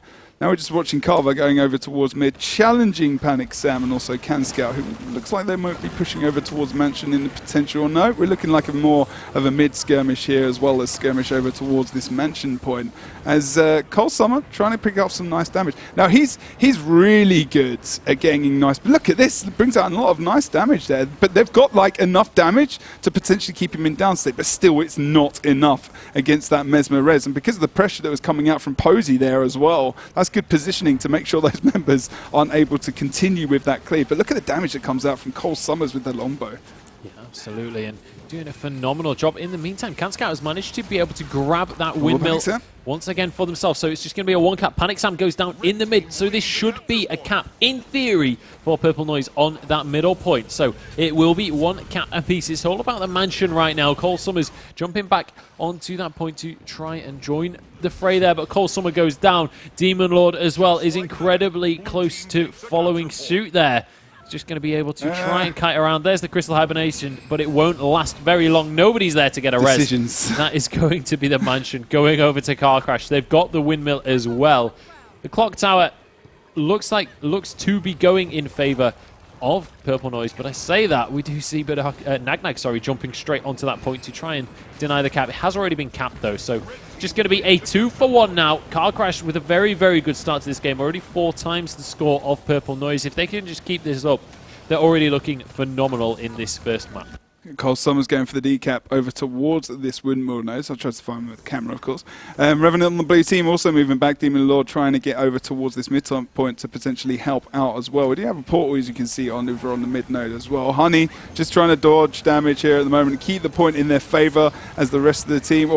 Cole Summers just doing some damage over versus Canscout on the other side of the map. Nice knockback, actually. And the node still fully decapped here over on the midpoint. We do see a lot of damage coming up, but, you know, we've got Mesmers involved here, and they're so tanky. We're able to see Posey get up to about half HP as well through his shouts, getting rid of some of those conditions, and the sustain is on the side of Car Crash at the moment. You know, it's going to be very difficult. It's just as I say that, very difficult to try and sustain these fights. Obviously, getting that Vapor Form off, able to get into a different position, hoping for a res, but as they go for it, they've got no sustain or healing left for their team because Cole Summer, obviously running that build, the Marauder Ranger build, is just in the 1v1 at the moment, just trying to kill down Canscale. They've got no other real support other than Honey, and she was the one who was down. So that's the problem with running the builds and the comp that they're running at the moment versus this Car Crash comp. Yeah, that is going to be 3 of them going down. Essentially a wipe here coming out from Car Crashed. 153 points on the board already. They're looking for the windmill to turn this into a 3-cap, and Car Crash pretty much saying here, we are going to be a staple team coming into Season 4. We are not a team that is going to be taken lightly. Really, pretty much dominating so far in this matchup. Purple Noise have managed to get some points on the board. Obviously, there is still just under 11 minutes on the clock, but the 3-cap has come out from Car Crashed. Honestly, I feel like claiming that a comeback is coming out might just be a little bit too much. Yeah, at this point, because this is not a fantastic start for Purple Noise right now. I've just had a look at the fan vote. About 2/3 of you guys are voting in favor of Car Crashed, and I can see why. You can head over to Twitter with the hashtag GW2PL. Let us know what you think about this matchup. Let us know what you think about the patch tomorrow, what you think about the finals. We want to hear from you guys, and as well, you can vote on who you think is going to be able to take this game. But Car Crashed just about halfway to victory already, and Purple Noise, they don't seem to know where they want to focus their attention. No, see, some Demon Lord attempts to go over towards midpoint, and Nagnag doing a good job. Badaka comes in for the extra +1 there, which is, you know, what the Mesmer is trying to do. Obviously, FIFA in the old school meta as well. So that's good movement from them. Panic Sam standing on the ledge, actually, up top, evades some damage as well, and does get the successful res out, picking his position quite well there. Nagnag is going to evade and just go down the bottom, dip out of the fight, probably nip back up the stairs on the other side while he's trying to regenerate there as well. You see Posey on the side doing a good job, and we've not really seen him being the main focus target tonight, actually, for his team. Nagnag does go down at the bottom of the stairs. We see him picked up. Look at Blackjack now in a great position. Comes out with a great support. Demon Lord does go down again. Nagnag should be able to pick out the nice quickness down there as well as it gets into Assassin stance. And we are going to see mid still contested, but, you know, no real challenge for Car Crash at the moment, to be honest. And they're able to pretty much hold this game in contention for themselves to take it quite successfully. Yeah, absolutely. And I mean, just look at that point lead. This is one of the games that's kind of harder to cast because it is pretty heavily one-sided at this point. Purple Noise, though, they still do have 9 minutes. They've got 2 of the decaps. Windmill still in favor of Car Crash. But Panic Sam, on that point, incredibly low. It's going to be on that Mesmer. Still has his heal available, so it should be just about okay to sustain through this situation. Get the kill on Cole Summers. Incredibly low. I'm not sure he's actually using that heal, but Cole Summers and Carver both going to go down as well as we head over towards the mansion. Just going to be a little bit of a stalemate here. Blackjack happily able to sit in that 2 versus 1 as he's going to get some support from Posey as well, joining that fight and pushing Demon Lord away from this node. Just about 100 points away from victory now. Still 2 caps in their advantage. Honey trying to get this cap onto Mansion, but that's not going to be allowed here by Car Crash. They're going to make sure that they deny any kind of You're caps not coming out allowed. here. You're just not allowed, guys. Sorry. Nag doesn't get the heal off in time. We're going to see the E should be a relatively easy res. You know, no panic. No panics. Couldn't use that. Couldn't use that one very well, unfortunately. Tried and failed, but in the end, it was a valiant effort. It was an attempt. A for effort, U for attainment. Yeah, thanks, mate. In England, that's worse than a fail. It's not even a turning up. Fail, isn't it? It's not even a turning up, basically. I think, isn't it? I don't know. Well, it's if you underachievement, get so low that you can't be graded, you don't even reach the lowest grading bracket. So I think you have to get like below 12% on a test or something. I don't even know. Well, yeah, I don't even know, but 12%. Specifically 12%. I don't even know why I said that. I just plucked out of the air.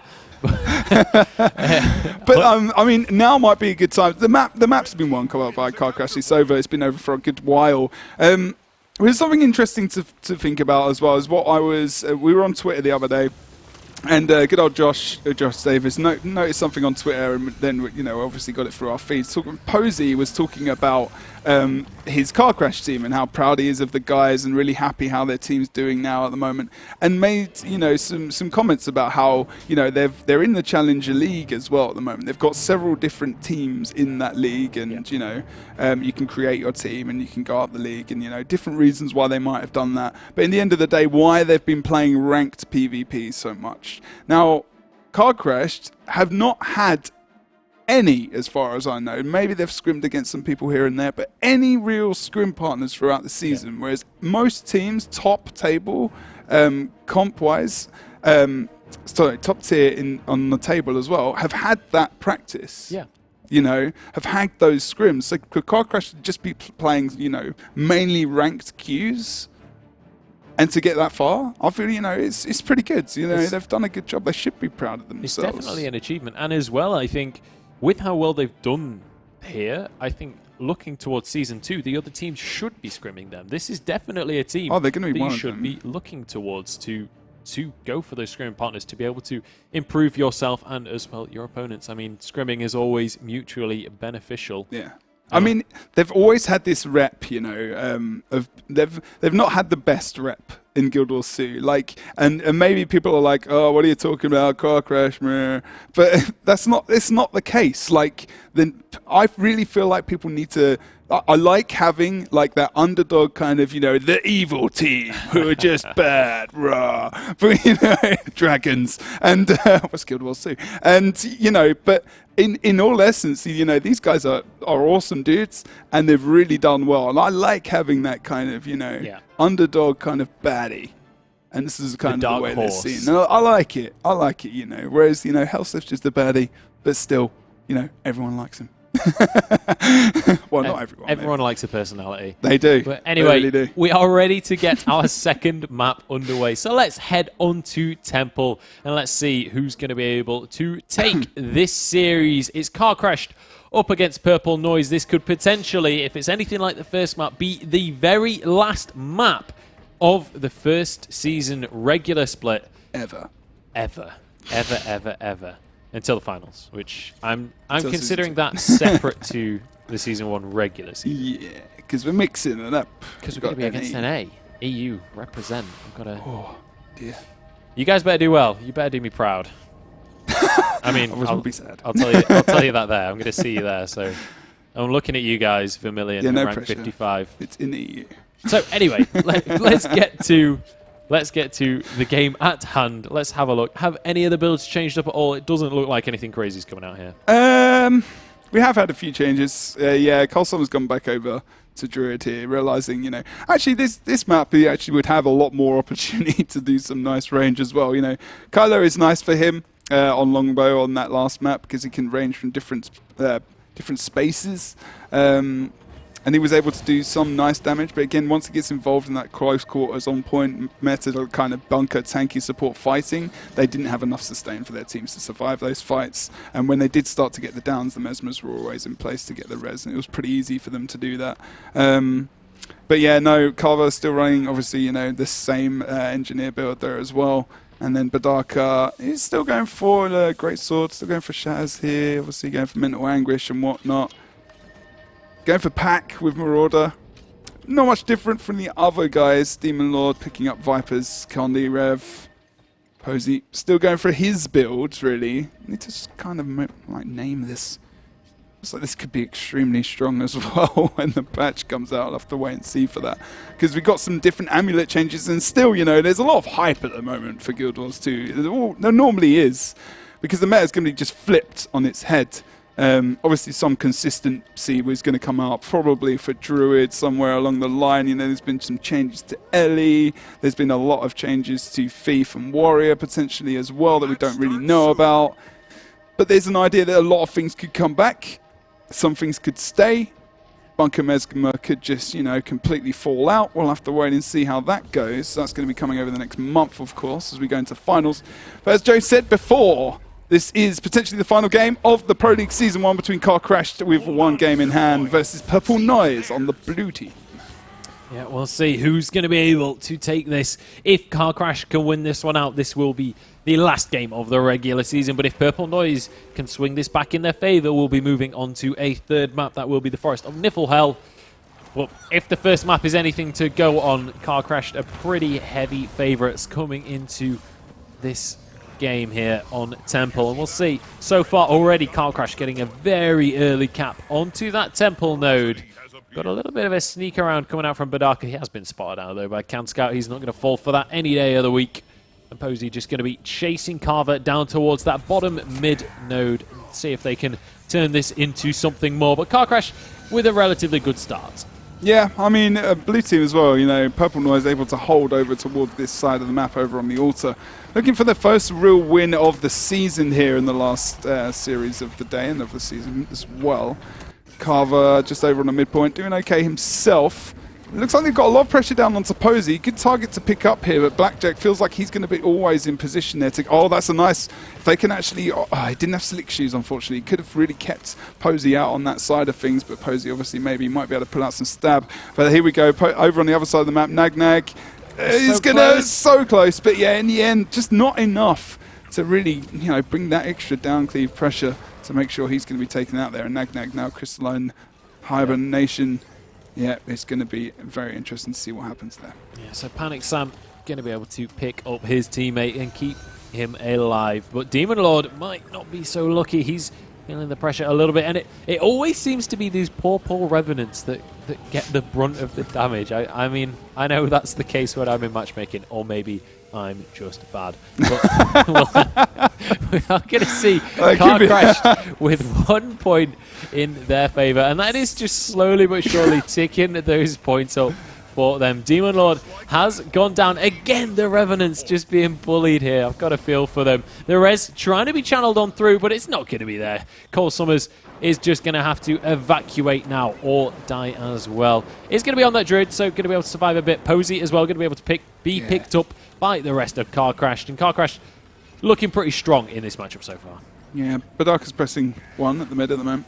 He's just waiting for his sign to move back down and try and get that optimum damage, of course, as well, while just pressuring up from above. Honey, of course, getting into that human, just getting some extra healing off there as well, trying to assist in the support of her team, because she's got a lot of work to do, you know. Cole Summers over on the other side of the map, eventually in the end going down again as Demon Lord comes back into the point. They're just flipping people backwards and forwards at the moment, just to hold the point contested, which, you know, is that beneficial in the meantime? I'm not too sure. They're just giving him 5 points. At least they're not giving him the cap. Posey's still pressured from above as well. He's just trying to line aside some of that Mesmer damage, but really, he's in this Reaper Shard. He can be offensive for now, but now he's pulled out of that. He needs to get out of harm's way, and isn't able to in the end. Oh, a nice CC comes out as well. Potentially, yeah, that was a good res.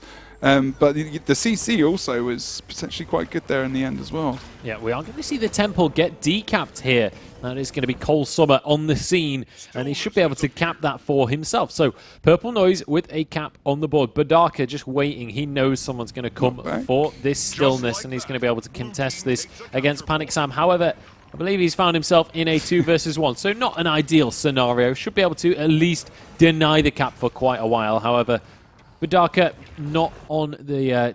oh, he is on a Mesmer, so should be able to tank for at least a little while. But Honey, however, might not be so lucky. The res is going to be channeled by Demon Lord, but I don't think it's quite going to be there. Vapor Form comes through, but Honey still down on the floor. Demon Lord trying to get the res, and he does. He manages to get him back up. But look So at the Purple damage. Noise are fighting back. Demon Lord now... Just immediately, they swap focus. They're like, all right, you're going to res your teammate? We'll just kill you instead. Yeah, I mean, Posey came in with a lot of damage there, but yeah, Nag going down in the end. Good pressure from Purple Noise as well, as they do survive that fight in the end. Still one cap ticking and ticking and ticking away here. As Panic Sam just holding over towards the auto. It's good that Carver's been able to keep him in this 1v1, and it's good that they haven't moved over towards that situation to just give them the benefit of having the Mesmer as well. So, you know, for not having a bunker Mesmer really on their team, they're actually doing quite a good job here. Demon Lord again going down here when, and obviously Posey going to get rallied there, of course, as well. But, you know, those situations where you really need that quickness in this meta, you know, it's just highlighted even more. And trying to get a win against the team comp when you have two Mesmers doing that, it's just almost nigh on impossible. Yeah, and that's the 2 cap as well for Car Crash. So they're feeling pretty confident right now. I've just had another quick look at the fan vote after that first win, and it's now 80-20 in favor of Car Crash. There's so still hope. A few more. I mean, there's like 20% of you where you're like, yes, come on, Purple Noise, I believe. But by the looks of things, actually, Purple Noise winning out on this fight. Posey is going to get picked up, but Panic Sam in this 1 versus 1 is getting a little bit low there. Should be able to pick himself back up in terms of HP in a couple of minutes, though. But over towards the midpoint, Purple Noise doing the best they can to try and just decap this, but it's still pretty much full capped in favor of Car Crash. The altar, however, has been picked up for Purple Noise, so at least they're getting some points on the board here. Getting the res there. Posey does get it. Now they're actually doing quite a good job on this midpoint, even when they probably shouldn't be, really.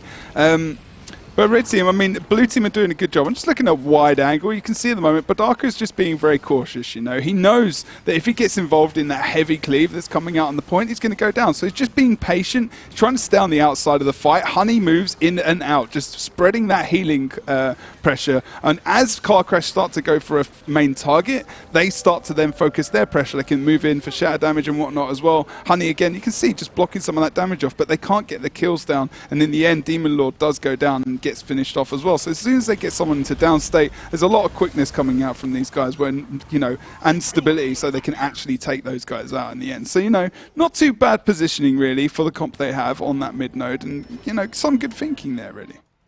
Yeah, absolutely. And just going to take a look over at Temple. That is just going to be a pretty heavily sustained 1 versus 1. I didn't even go down there because on the map everyone could see that was happening.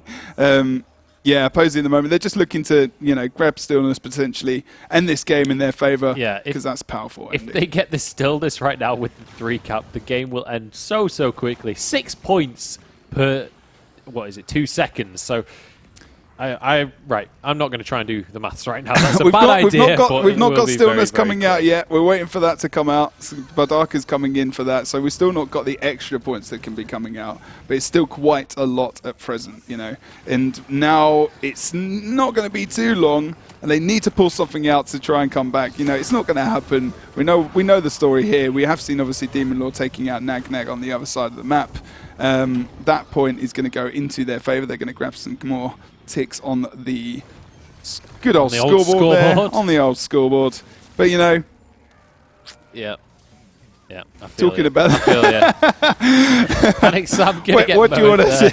Let's talk about this. So Panic Sam, he's incredibly low. He is going to be going down here. Cole Summer as well, though, has gone down. So might just be a trade 1-for-1 here. Oh, Panic Sam might actually get rested. There we go. Badaka just wants to wreck Posey in the face right now. As you can see, as he tries to nip off the node, uses the 5th ability to escape quite well there in the end. But Badaka just putting both of them, getting that double mower off, you know, that's something that could be very